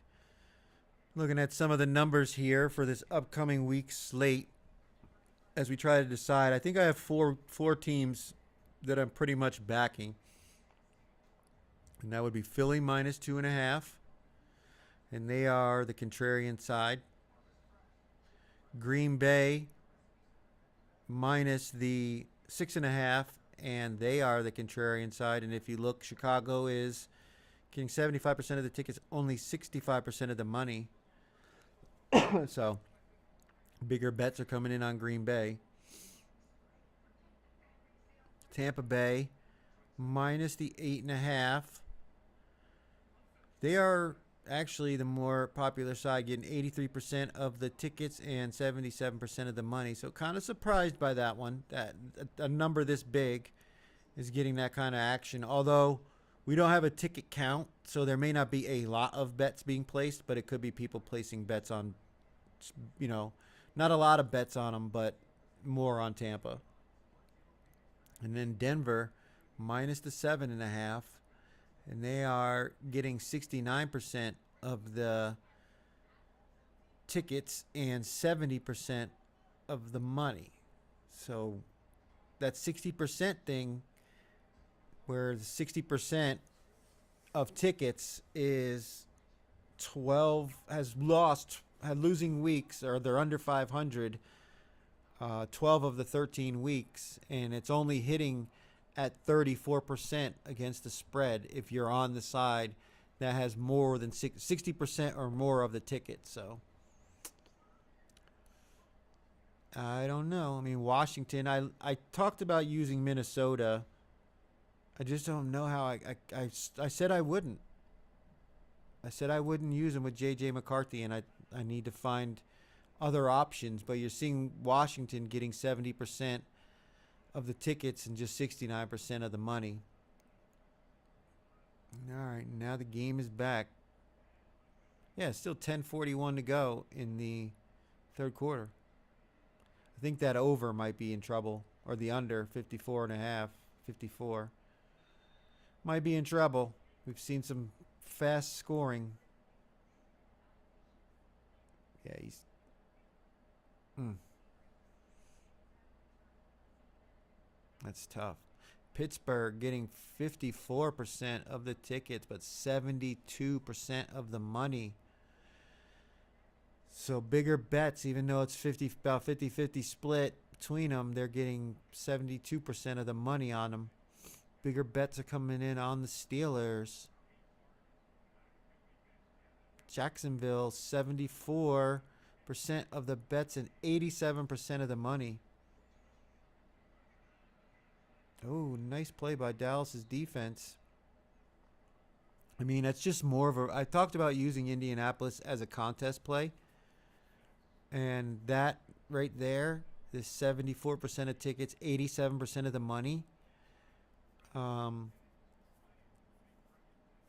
It almost makes me have to take the other side in Indianapolis for the simple fact that if Jacksonville is this popular in the betting market, they're certainly going to be popular in the contest. And I know with the way Daniel Jones and the Colts looked against that awesome Houston defense, he didn't have any turnovers. They They kind of struggled against the run, and it was really a matter of third down conversions that were the really tough spot in that game. I know trend-wise, it's not a good spot to take the Colts, but everybody's going to go that route. Sportsbooks don't put these lines up to lose. So when you've got a number like that much of one-sided betting and money, you know, nice play. Got the first down. You almost have to go on the other side because you're obviously with the casino. If only 13% of the money is on the Colts, you know, they're not wrong a lot. It just feels like a contest play. So I might have to do that. I originally liked them in my first thoughts. And I'm actually getting a better number because it was -2.5. Now it's -1.5 because so much is coming in on the Colts. And you're getting a good team. I mean, they are one of the more... They've had one of the higher scoring offenses throughout the year. Ooh, direct snap. Net did nothing. They've struggled over the last few weeks.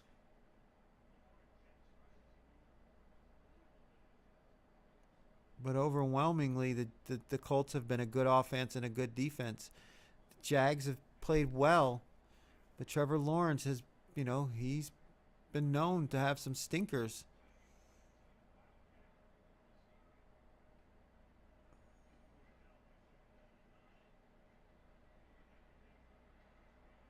Ooh, did he catch it? Yeah, he caught it.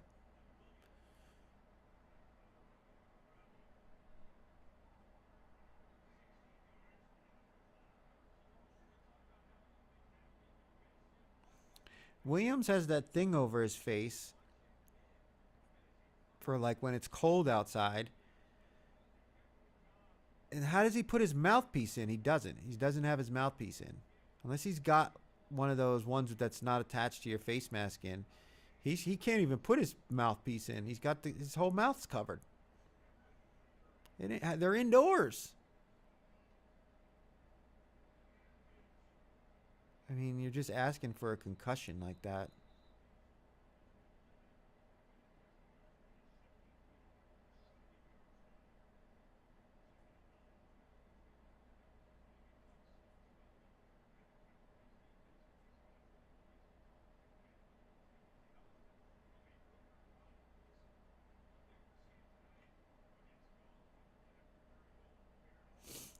Dallas has got to stop him now. They got him in 2nd and 9.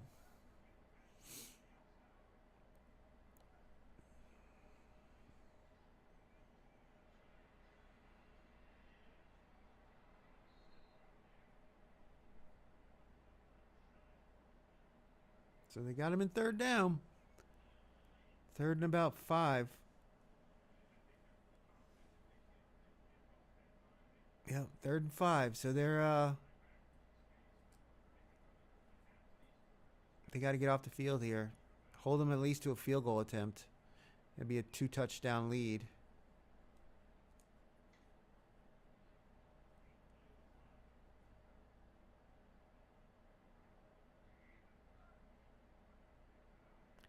They got to get pressure on Goff. Oh, he dropped it. There was two Detroit wide receivers there. Kind of, I don't know if one screened the other one, but man, St. Brown had a chance to catch that for a first down.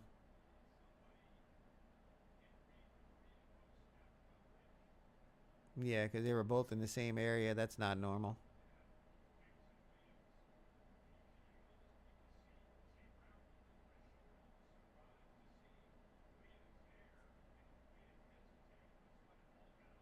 Mm.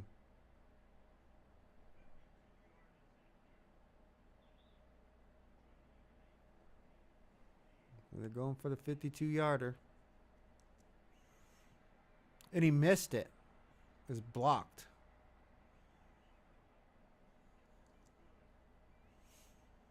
It was either blocked or he shanked it, but that went way off to the side. Oh, yeah, it went off a 54. Right off his forearm.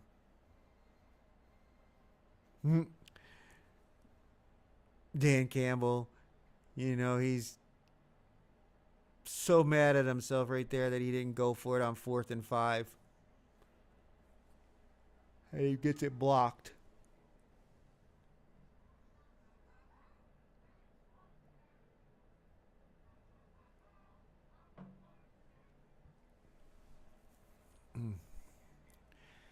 I don't know, folks. It's setting up to be a interesting outcome. I mean, the field goal there would have made it 14-point game. Now you've got the go for 2 on the first touchdown angle to potentially win a game. But that's late in the game. Dallas has plenty of time to score, but that would have made it where the 3-point could have potentially been a push in this game. The way it's setting up right now, we're going to end up having it where it's going to either, if they don't get the 2-point conversion after they score a touchdown, if Dallas scores a touchdown, the math's going to start getting a little where one team could win and not cover the spread. Like Detroit could win this game but not cover the spread with the line being +3.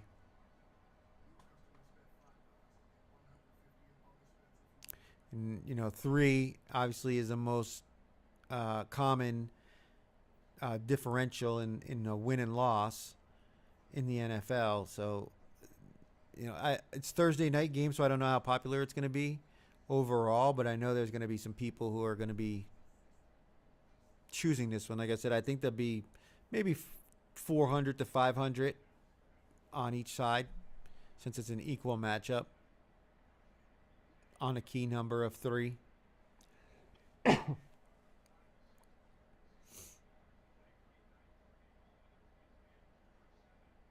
Look at Houston. Like I said, I liked Houston, but man, 75% of the tickets and 89% of the money is on Houston, and this number is going to 3 in the contest. It opened up at 5.5. Kansas City's got issues on their offensive line, though. It's hard to back them at this point. Buffalo getting more of the money than they are tickets. Only 51% of the tickets, but 69% of the money. People aren't believing in this reclamation with Joe Burrow being back. Or they're not believing in Cincinnati's defense. There we go. Yeah, Flournoy is going to have to take over for CeeDee Lamb.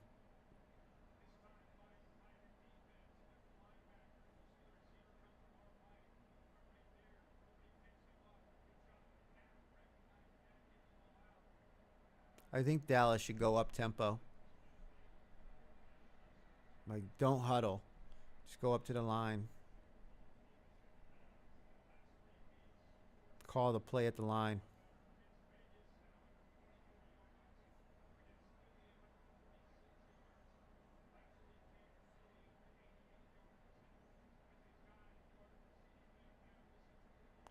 Yeah, George Pickens only got 22 yards receiving tonight. He's gonna have to. They're gonna have to get him the ball more. I need him to score some points for my fantasy team as well.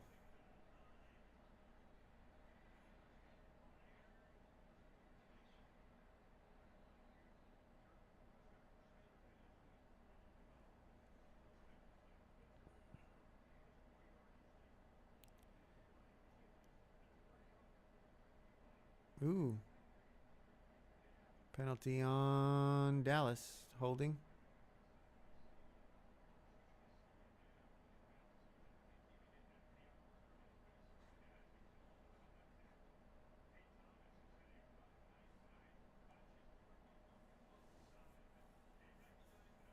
Oh yeah, he held Hutchinson.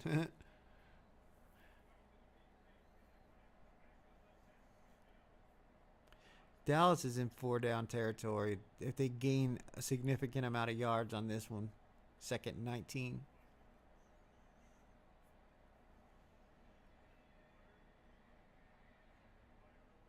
Oh, he caught it. Nice catch. All right. Makes it a little bit more manageable.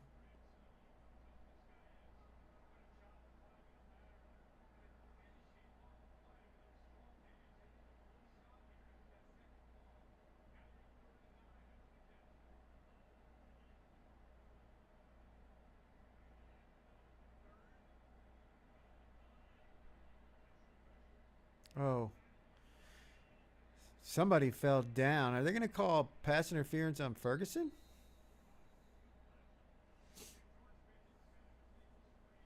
Oh, it was a screen.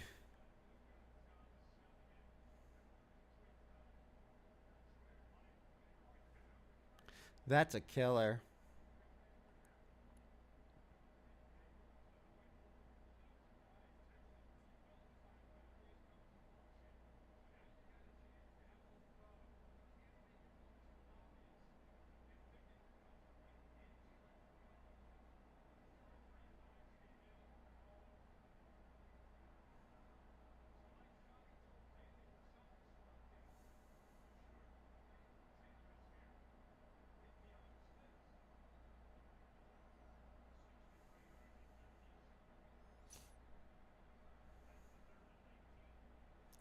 Yep, 3rd and 19. Mm. 4th and 19 now.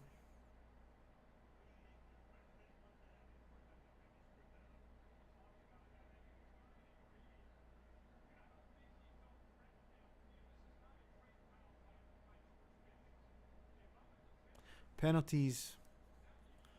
Penalties killing them. That and turnovers. That was a great play by Reed. They're going to go for the field goal. 63-yarder. And he split it. Man, he is a weapon. He is a weapon for sure. He just made that 63-yarder look easy.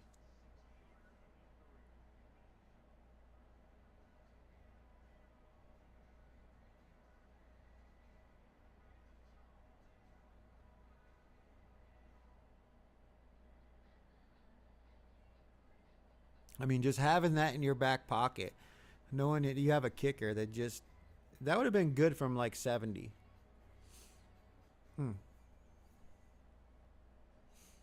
That's something.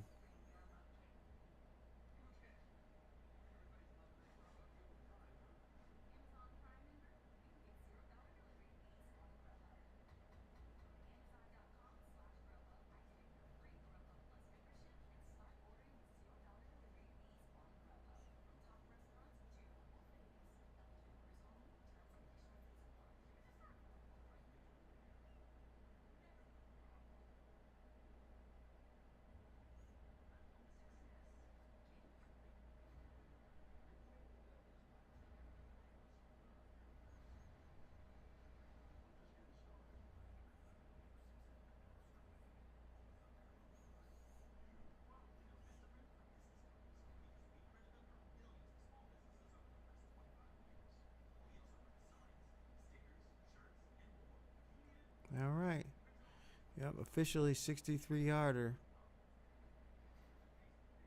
Hmm.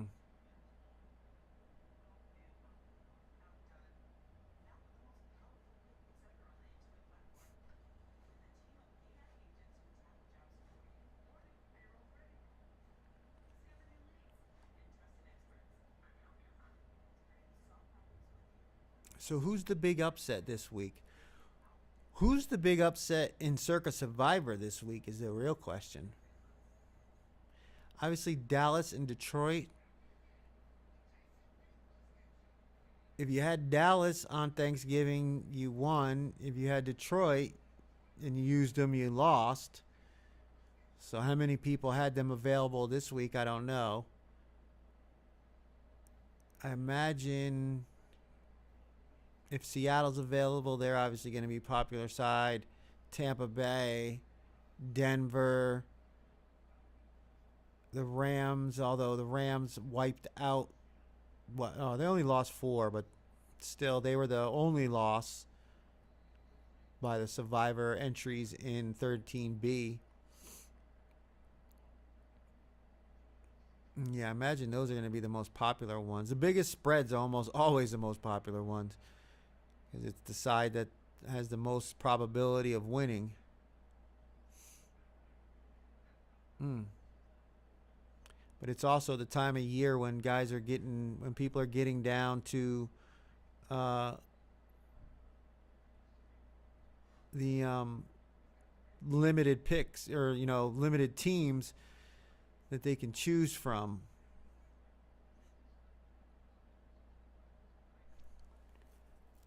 I mean, this was last week's, with the Rams being the only loss.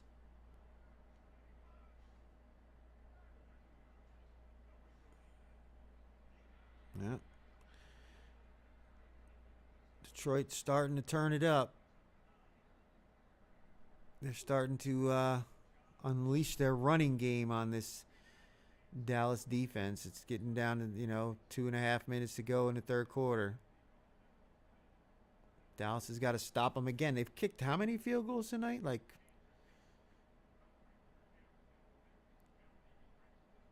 5, 4 of them. Yeah, 3, and then the touchdown, and then another field goal.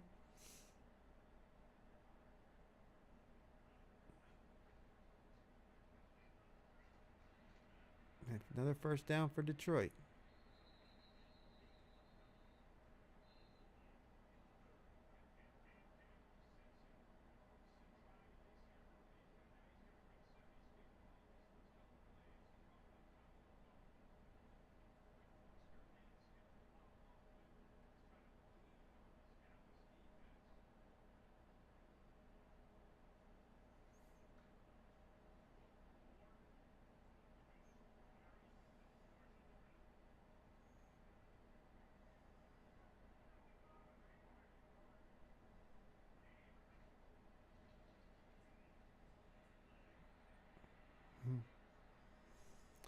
Oh, somebody, was it an illegal formation or something? Goff was under pressure, got out of it, and just threw the ball away.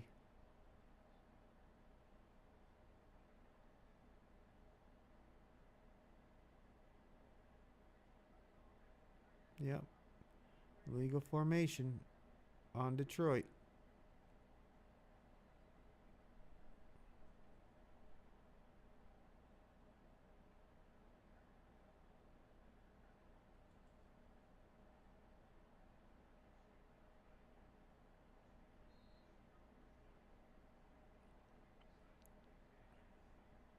This just really has all the earmarks of a 2-point game.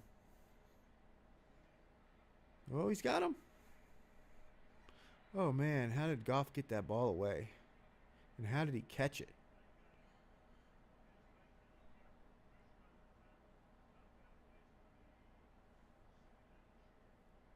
What a play by Williams and a play by Goff.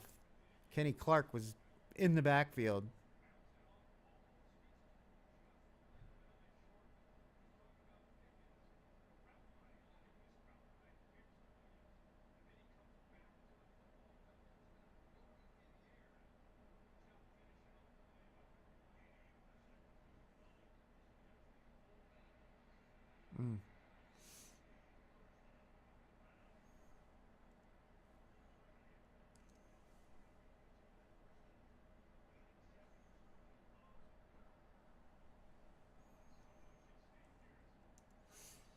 And we are about to enter the fourth quarter. I don't know. They probably won't run another play because they don't have to.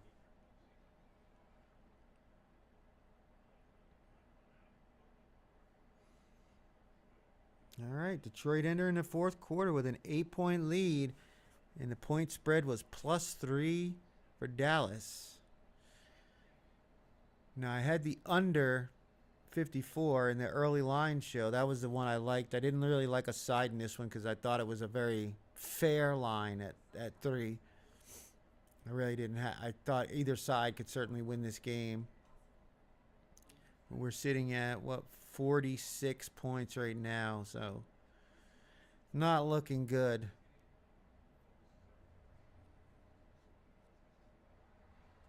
For the under.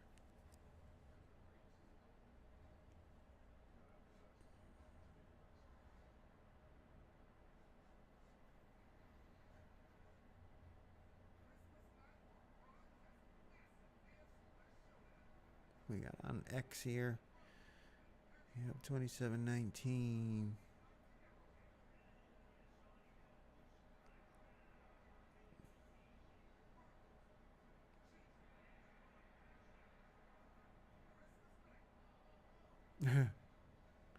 That's amazing. Kevin Durant has the longest active streak of double-digit scoring. He needs to play 82 games for the next 12 more seasons to match LeBron James' record.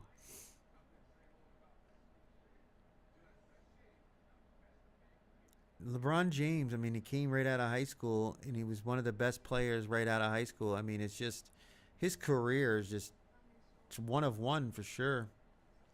Obviously, he had some struggles in the finals, but he was also, it was LeBron James and a bunch of, who knows. I mean, when he had Kyrie, then they won. When he had guys in Miami, they won. But if you look at some of the teams he had early in Cleveland, whew.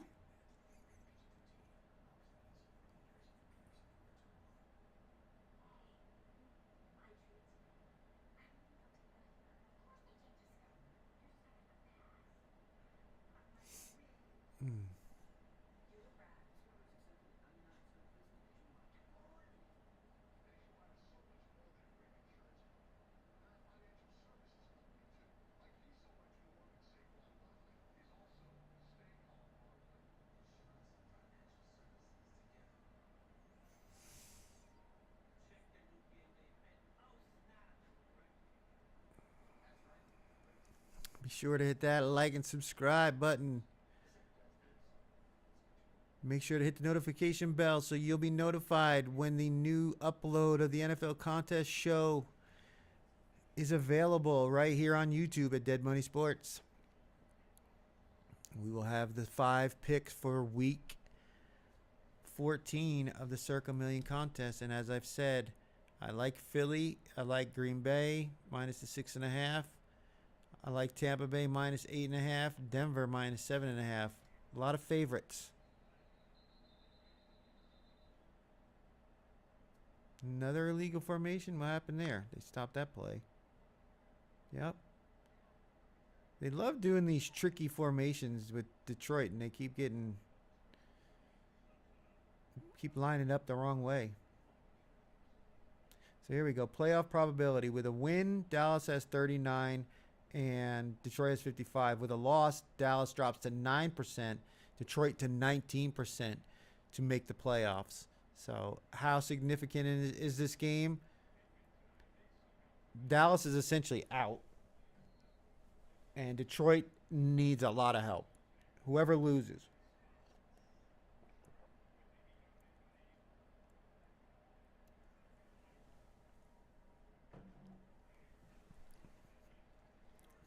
Drop back, play action.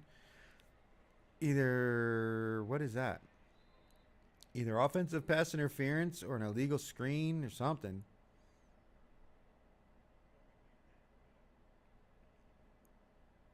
And calling offsides on the defense?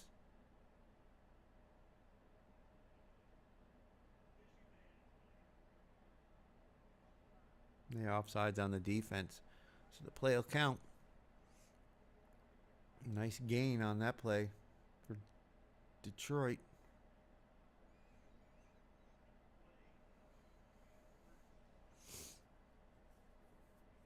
So Detroit goes down. I mean, there's still a lot of time in the fourth quarter, but kicks a field goal. Goes back up by 11. Dallas goes down, scores, gets the two-pointer. And then it's a 3-point game.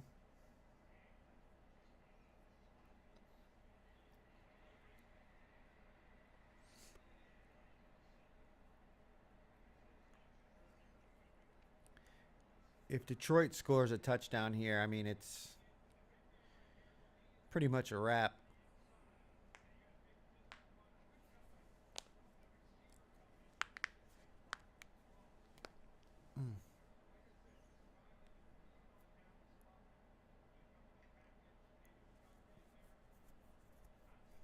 If you're fans of this show and you haven't watched or don't know of Gridiron Gamble, I would suggest you check them out.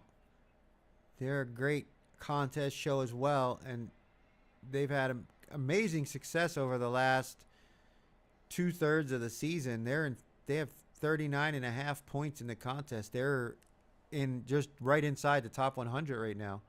Oh, holding on Detroit. It was an incomplete pass. Those are drive killers, though.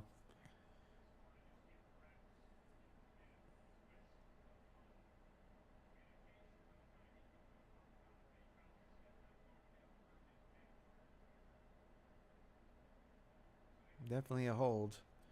Definitely a hold.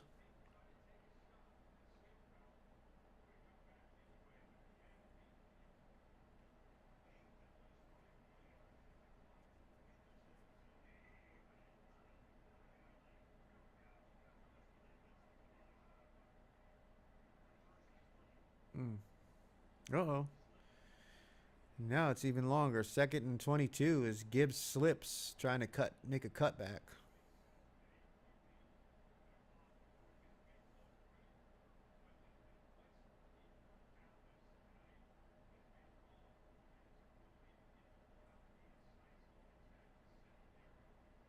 This is where Dallas has got to make a stand if they're going to have a chance in this game.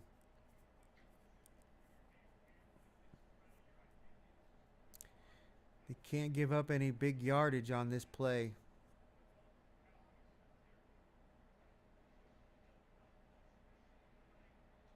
Well,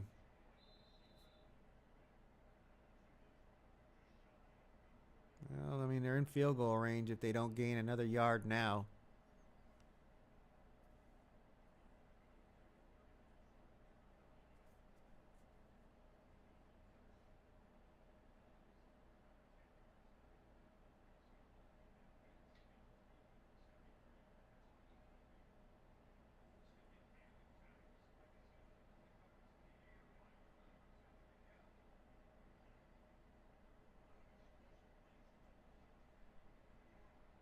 Screen.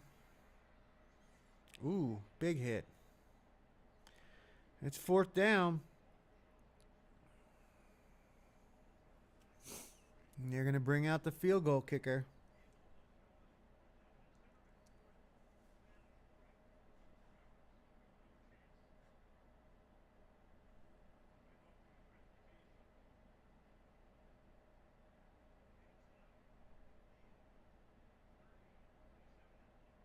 He had one blocked earlier. Are they in his head?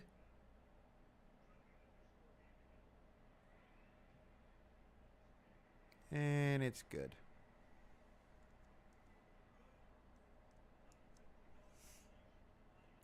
We got an 11-point lead again. That 3 number starting to come into play.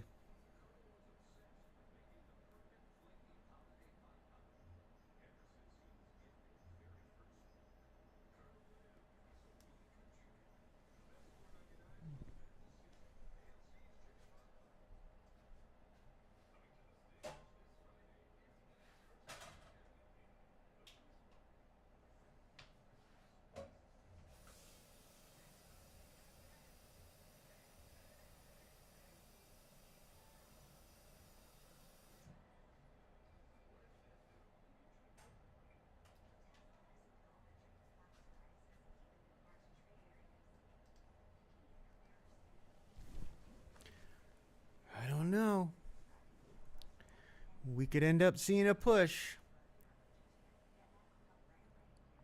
We could certainly end up seeing a push.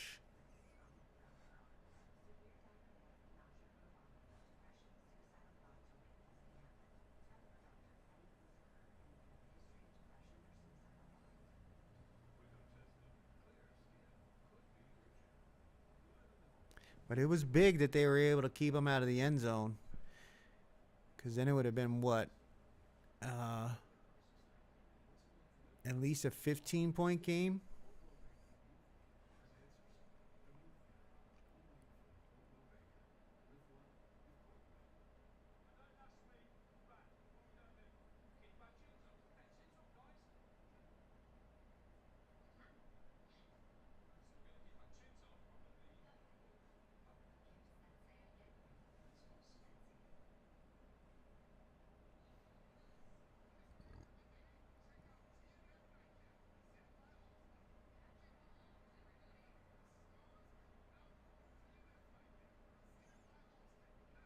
Ooh.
Uh-oh. Up. Pump faked like he was going to go deep, and then nobody was around. Dak takes off for a run. Another first down. Touchdown and a 2-point conversion, and suddenly it's a 3-point game.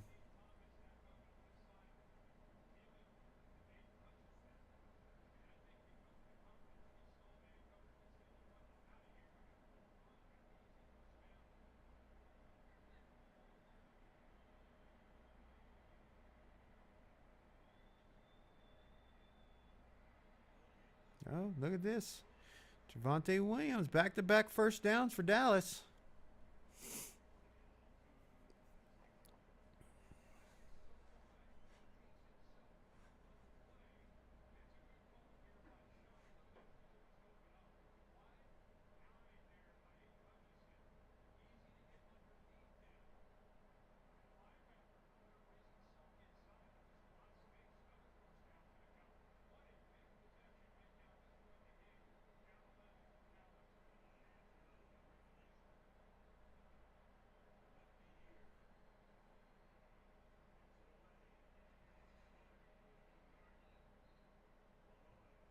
Looks like Detroit's defense is starting to get a little winded. Dallas is moving the ball.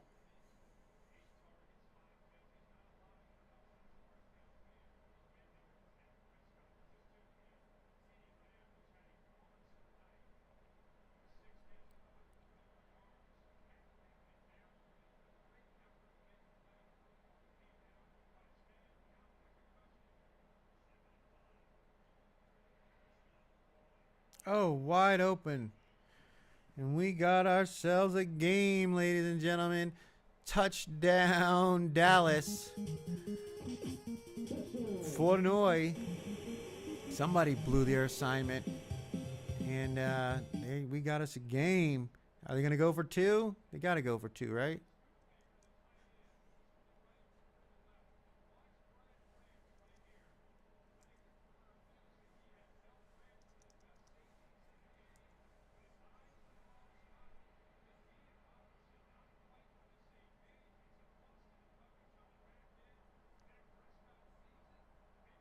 Mm. Toasted them. Yeah, they're going for 2.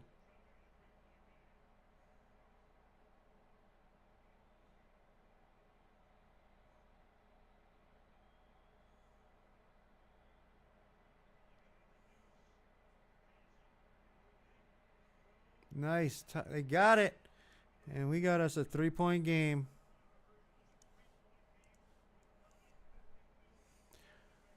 3-point game. How big was that? How big was that holding them to a field goal there for Dallas's defense?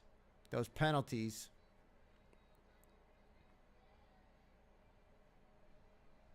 Mm.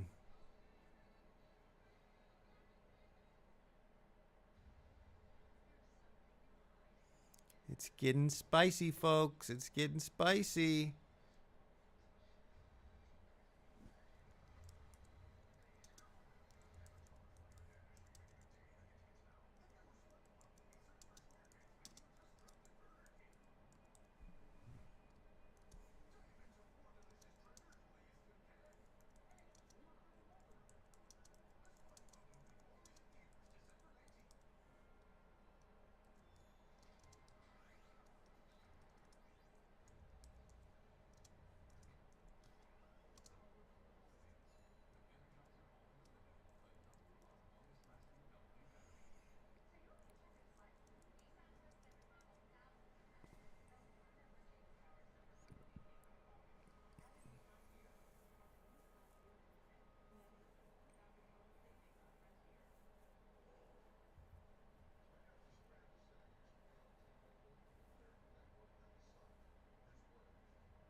$9:42 to go in the fourth quarter. A lot of time left in this game. A lot of time left in this game.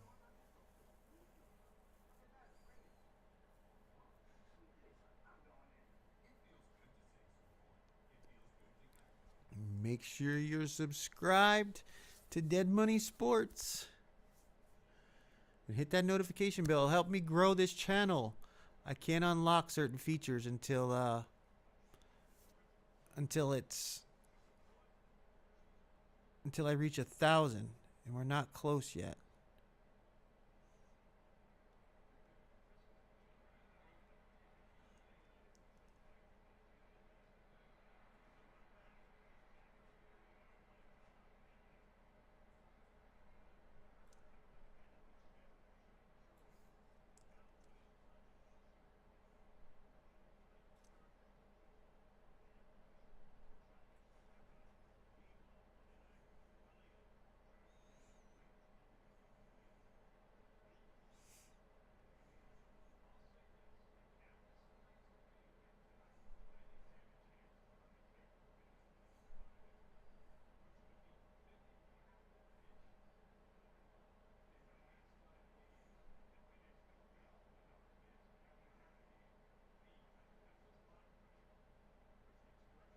Uh-oh. Dallas is going to sell out to stop the run here. They know that Detroit's going to try to bully them, chew up the clock, and potentially score points here.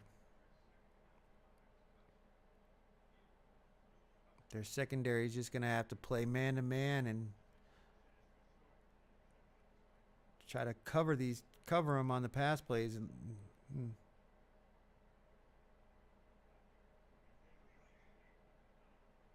Well, the under's dead. We know that now. 57. Yep, another run. And they sold out, and they kept them to another 2-yard gain. 3rd and 6. Will we see the gambler? Will we see the gambler in Dan Campbell here if they can get it, within It's 3rd and 6 now. If they get it to like 4th and 3 or 4th and 2, because they're right at the 50. Well, they're at their own 45. If they were to give the ball back to Dallas, they would already be in field goal range. Comes a pass rush.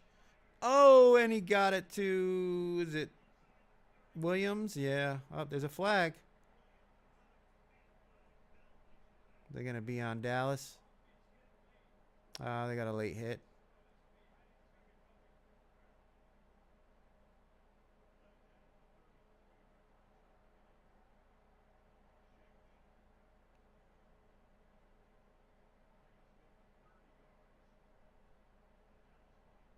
Yep, roughing the passer. Oh, he hit him in the face. Mushed him right in the grill.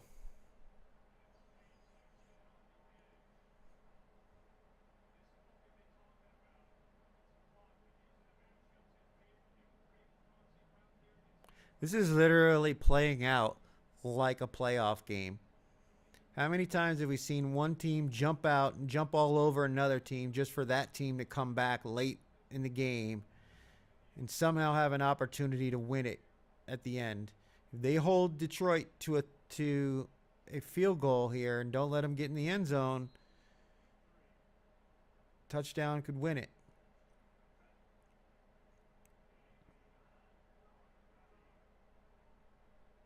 This is where Dallas's defense has been good this game.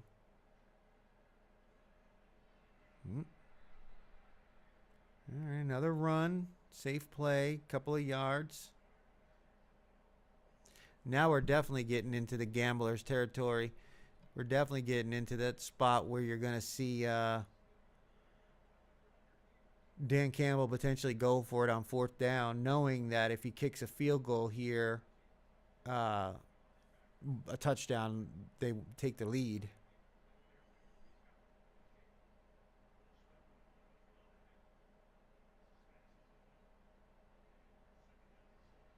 Another run.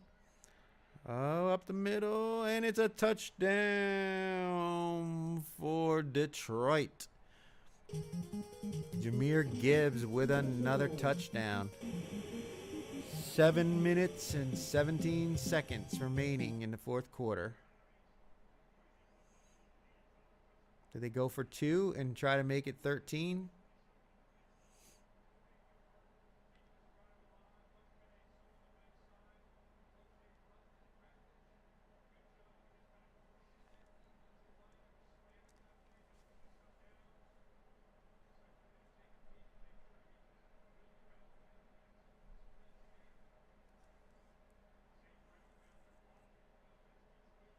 Yep, they're checking it. Make sure he was in the end zone. It looked like it, though, because he was on top of the other guy.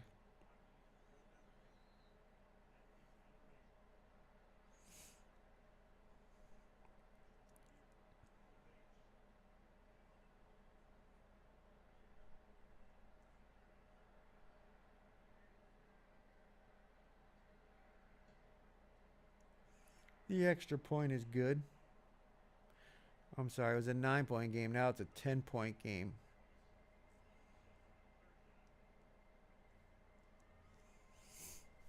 Ten-point game with 7 minutes to go. Hell of a matchup. Hell of a game. Playing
This is looking like it could come down to the last second.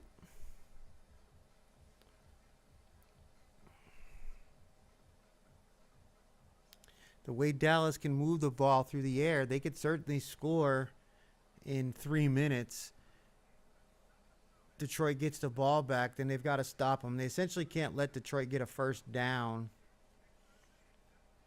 if they're able to score the touchdown here and have themselves, with their long-range kicker,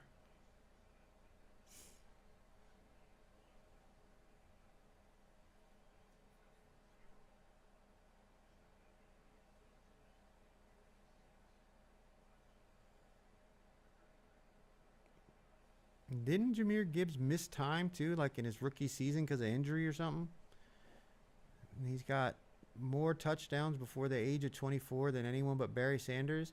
Remember, Barry Sanders, back when you had to be a senior to be drafted, he was given an exemption after winning the Heisman, and came out as a junior because Oklahoma State was about to face sanctions for something.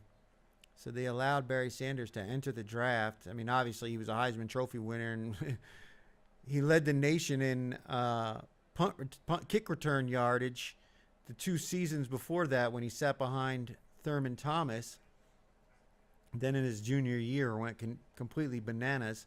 I have a video up on Dead Money Sports about the 7 players who have won the MVP in the NFL and the Heisman Trophy winner and the betting odds they had preseason. Barry Sanders was 80-1 to win the Heisman, and I think he was like 45 or 50-1 when he won the NFL MVP, which he split with Brett Favre.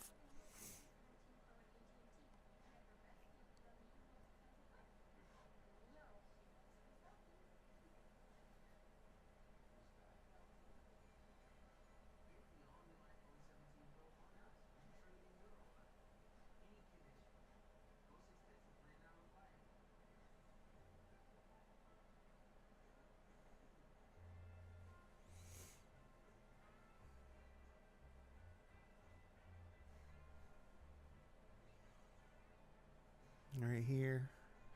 The gambling parlor stories. Check them out, man. I got the NFL greatest long shots to win the Super Bowl, what their odds were, Heisman and MVP, and what their odds were. The NFL's best against the spread seasons, which is pretty amazing. There's one of them, the Atlanta Falcons, the worst against the spread seasons. And in some of these NFL best seasons, ATS seasons, the teams had losing straight up records, like Detroit, but were able to cover the spread in a lot of games, losing by 1 score or less, or losing by 7 or less. And then the NFL's best over teams. So go to Dead Money Sports, hit that like and subscribe button, and let me know you want some more of this content, and I will try to create more of these videos that are for entertainment purposes and not just the betting market. And then I also have the Sports Better Reacts. I need to do a more series of those this summer after football season's over. These are where I go through, find movies, television shows where they talk about sports betting, or it's about sports betting, and then give my reaction on how realistic it truly is. So you can check those out as well right here on YouTube at Dead Money Sports. We had a player down for the Detroit Lions, but it looks like they're back up. Vaki, they're one of their special teamers. All right, 7:12 to go, 4th quarter. Cowboys down by 10. Point spread is 3. Uh-oh. And down goes Dak for a sack. You couldn't do that, Dak. You got to know better. You got to know you can't take a sack in that situation, because he literally just put his offense in a terrible situation, needing 2 scores.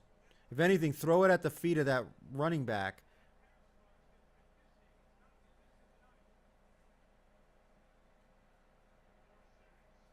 2nd and 19 now. Taking a shot. And they got the first down. It looks like, yeah, they got it. Flournoy makes the catch, gets up off the ground, runs in a circle, and gets past the yellow line. Wow. What a recovery off of that sack. This passing offense for Dallas is just, they're going to be setting like big time passing numbers for the season.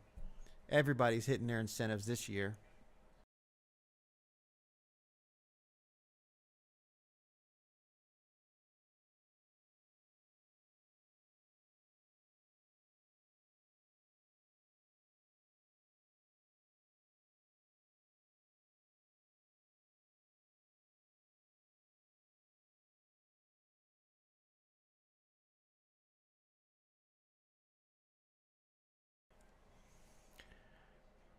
Here we go. 1st and 10 again. Fakes the toss. Oh, watch out. Oh, he got away from Hutchinson and at least kept himself from getting a sack. Actually gained a yard. Hutchinson was all over him.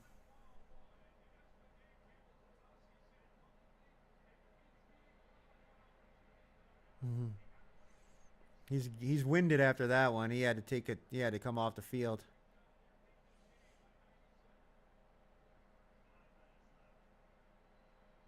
Oh, another first down by Dallas. Ferguson or Shoemaker. They don't even need to bring anybody off the onto the field. So now Detroit's defense can't even substitute. You can see they're tired. Hutchinson came off the field. He's winded from chasing him around, and they call a draw play. Gain a couple of yards there, not much. I think they just need to stick with the passing game at this point. I know you want to keep them honest, but running plays, you're not going to gain the kind of yardage you are passing. And they got it. They need to move. 3rd and 8 now. Obviously, well, they're in field goal range. They could kick it, try to get the ball back. Depends on what they get here on 3rd down.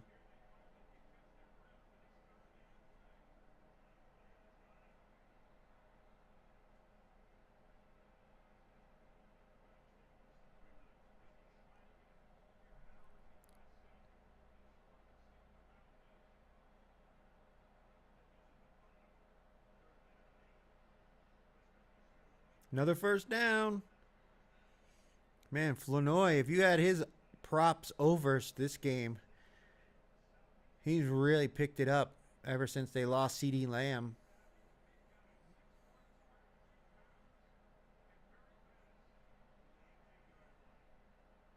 Another quick pass to Pickens and out of bounds. 3:54 to go.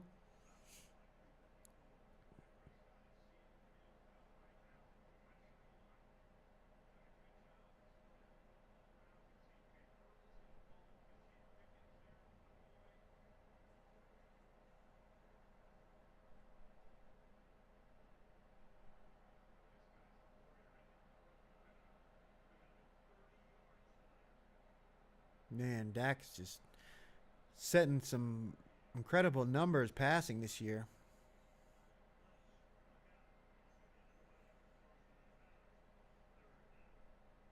All right, now it's 3rd and 3.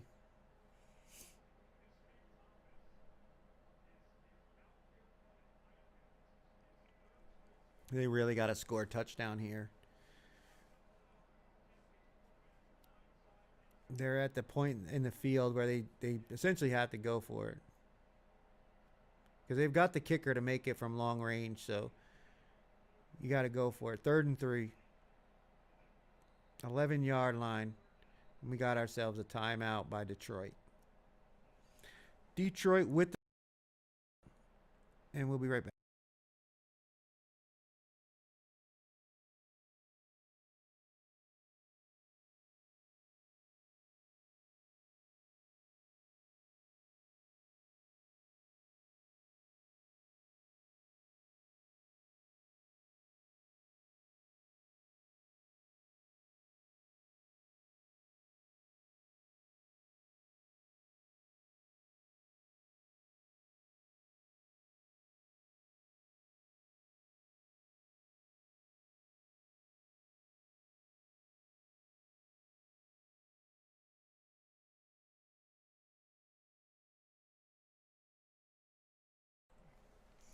Dallas goes for it, throwing the ball into the end zone, and it's incomplete. And there's a flag on the play. Branch is down. It looks like it's going to be pass interference on Detroit. So Dallas is going to have it inside the 5 yard line. It's either illegal contact or pass interference.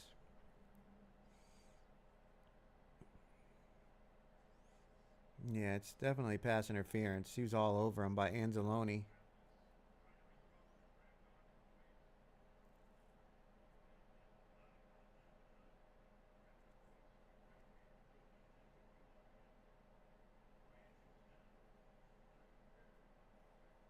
Pass interference on the offense.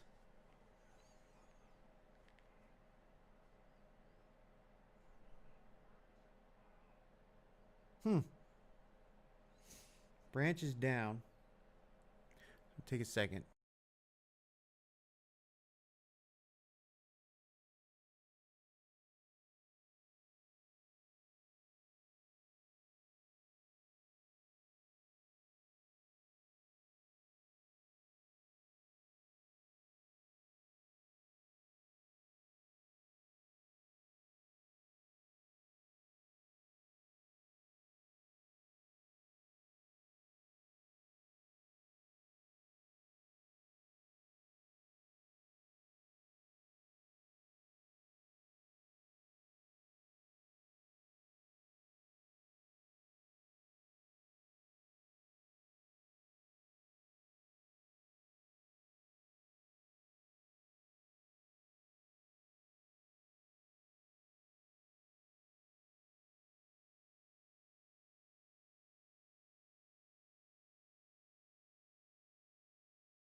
Aubrey in for the field goal attempt.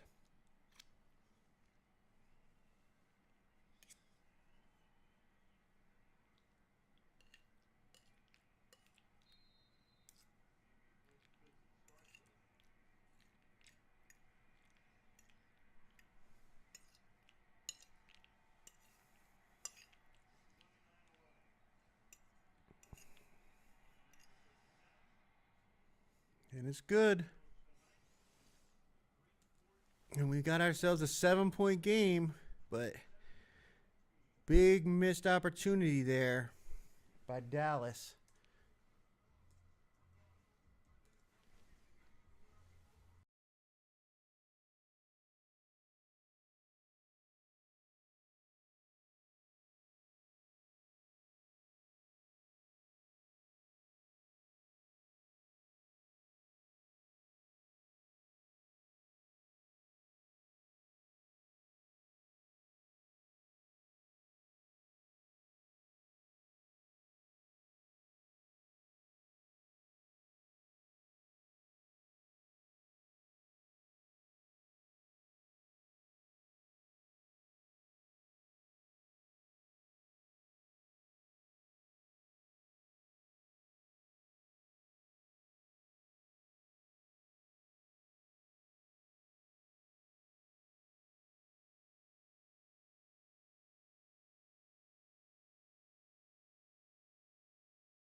We're back.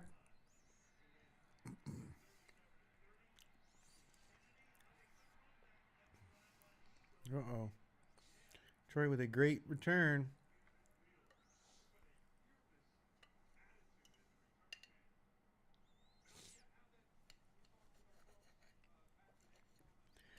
Dallas's defense is going to have to bow up. They had to kick the field goal. So now they need the touchdown.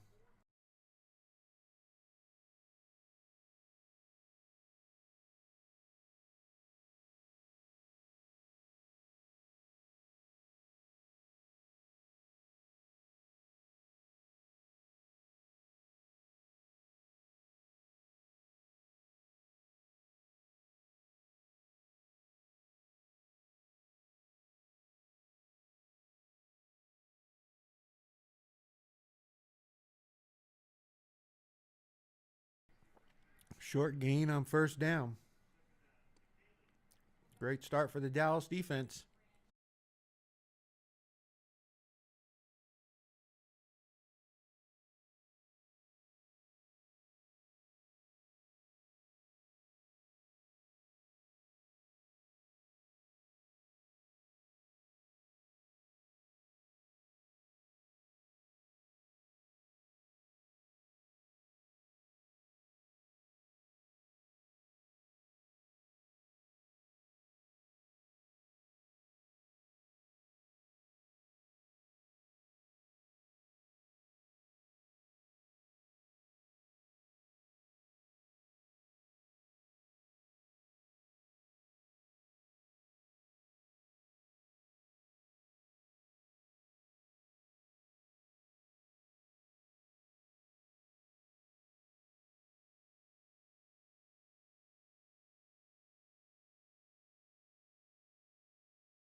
Dallas's coach is actually challenging whether or not St. Brown was tackled inbounds or out of bounds.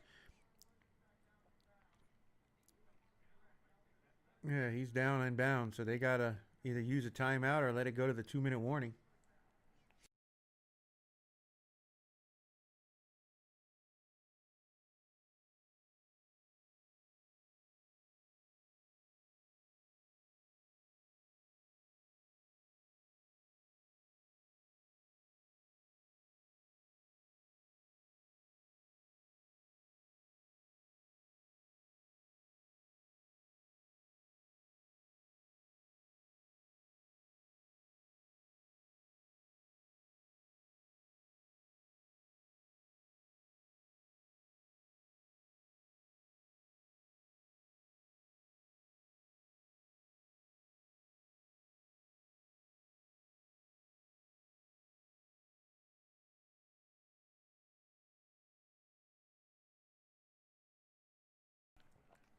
Dallas loses the challenge, but since he lost the challenge, they cost him a timeout anyway, so it was worth a shot.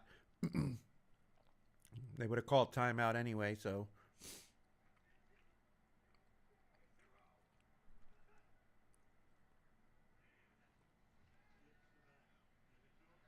Oh boy. Goes Gibbs into the end zone. Touchdown. Touchdown. And that's going to put a nail in this one. 2 minutes and 19 seconds to go. Down 2 touchdowns. That's pretty much game.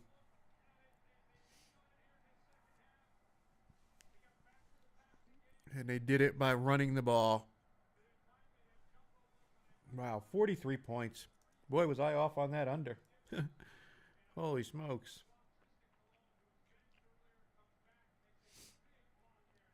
Detroit really came out motivated for this one.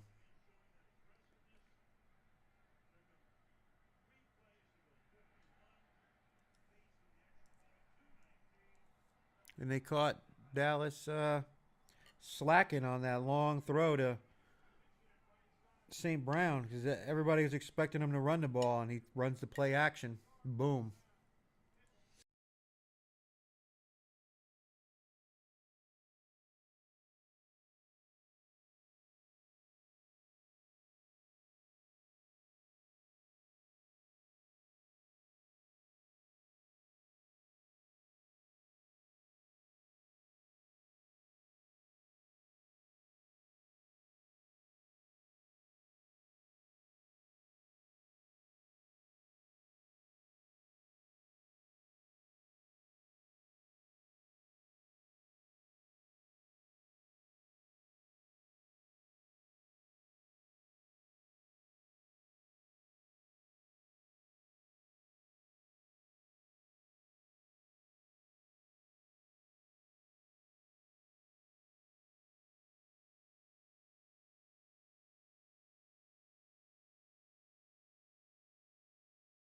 Man, if you're playing against Jahmyr Gibbs or you have Jahmyr Gibbs on your team in fantasy, wow. You guys had some hell of a game here. 3 touchdowns. Only 43 rushing yards, but 3 touchdowns. And then 7 receptions for 77 yards. I mean, damn. 3 touchdowns. Wow.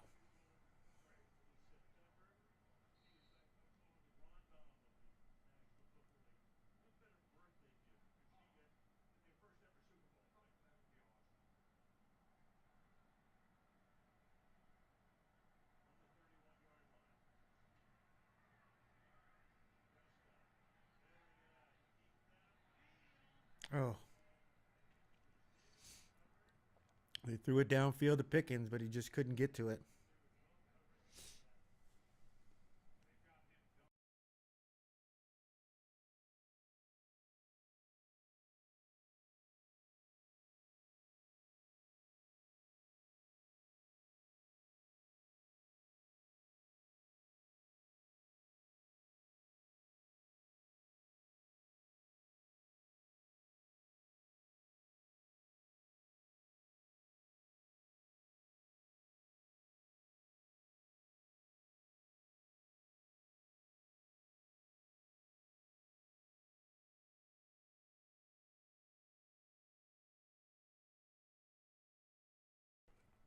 Two-minute warning. Dallas down by 2 touchdowns. I think this game's over.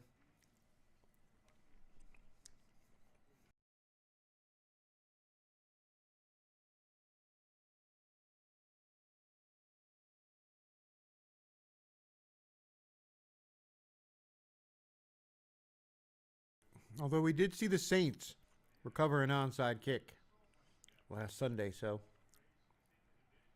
there it is again. With wins, Detroit will have a 55% chance to make the playoffs, and the Cowboys with the loss will have a 9% chance. So pretty much done for them, and Detroit puts themselves right back in the hunt. It's all about making the playoffs. I mean, obviously you want the number one seed, and you want to play your game at home by winning the division, but at this point, Detroit's just got to make it in the game. Make it to the dance.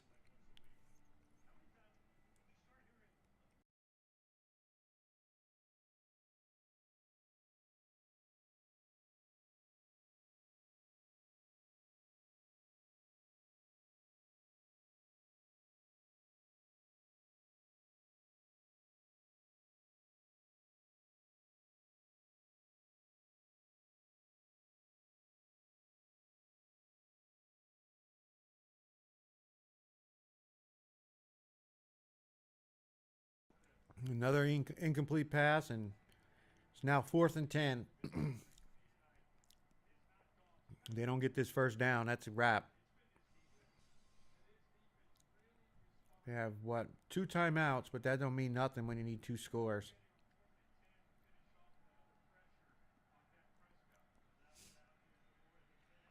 And here comes Hutchinson. Oh, he got it.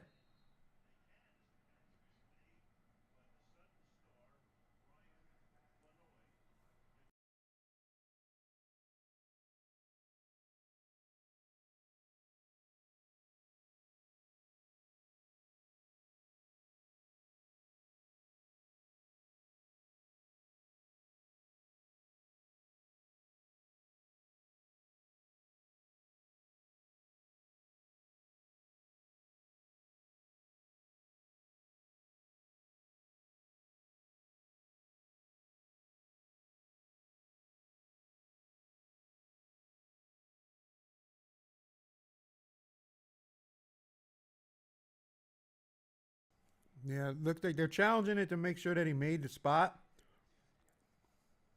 His knee was down. But yeah, he was at the mark.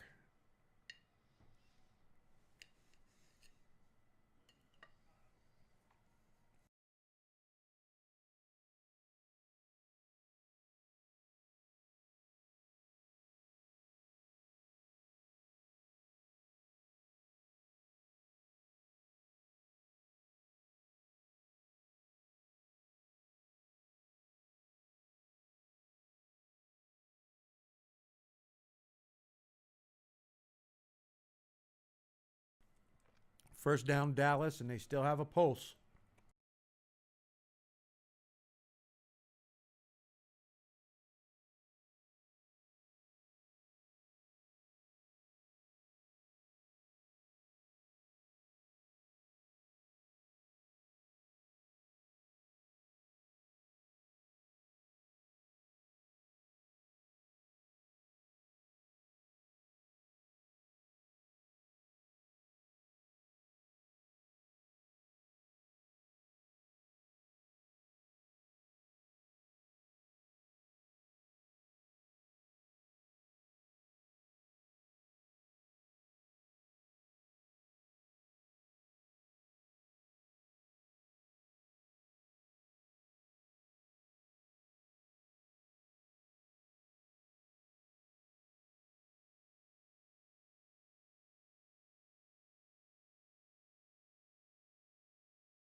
Dallas with another big play. Now they're on the other side of the 50 and out of bounds.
Muhammad with a sack on Dak.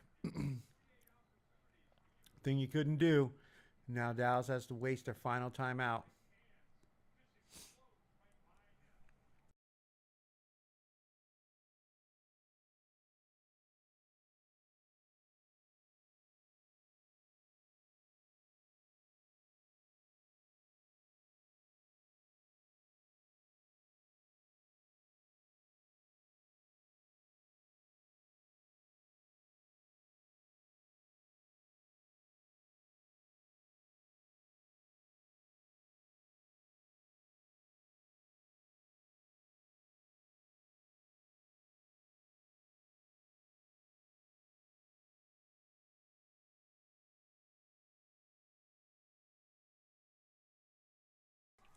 Interception.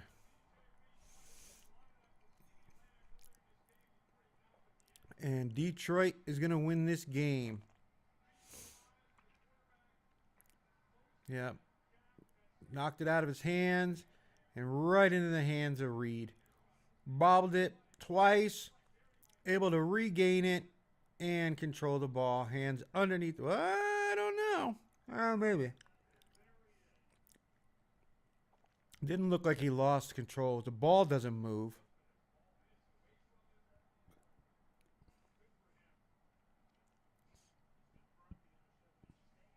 All right, so they confirmed it. All right, everyone.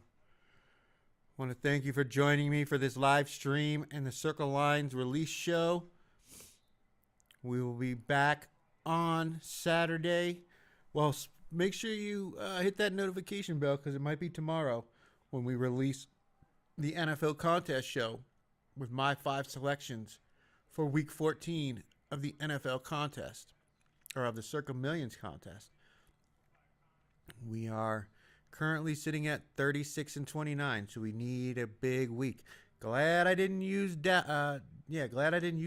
I'd be upset. I'd already be down 1. We dodged a bullet. Hopefully we can get that elusive 5-0. To everyone out there, take care of yourselves and have a good one.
Trying to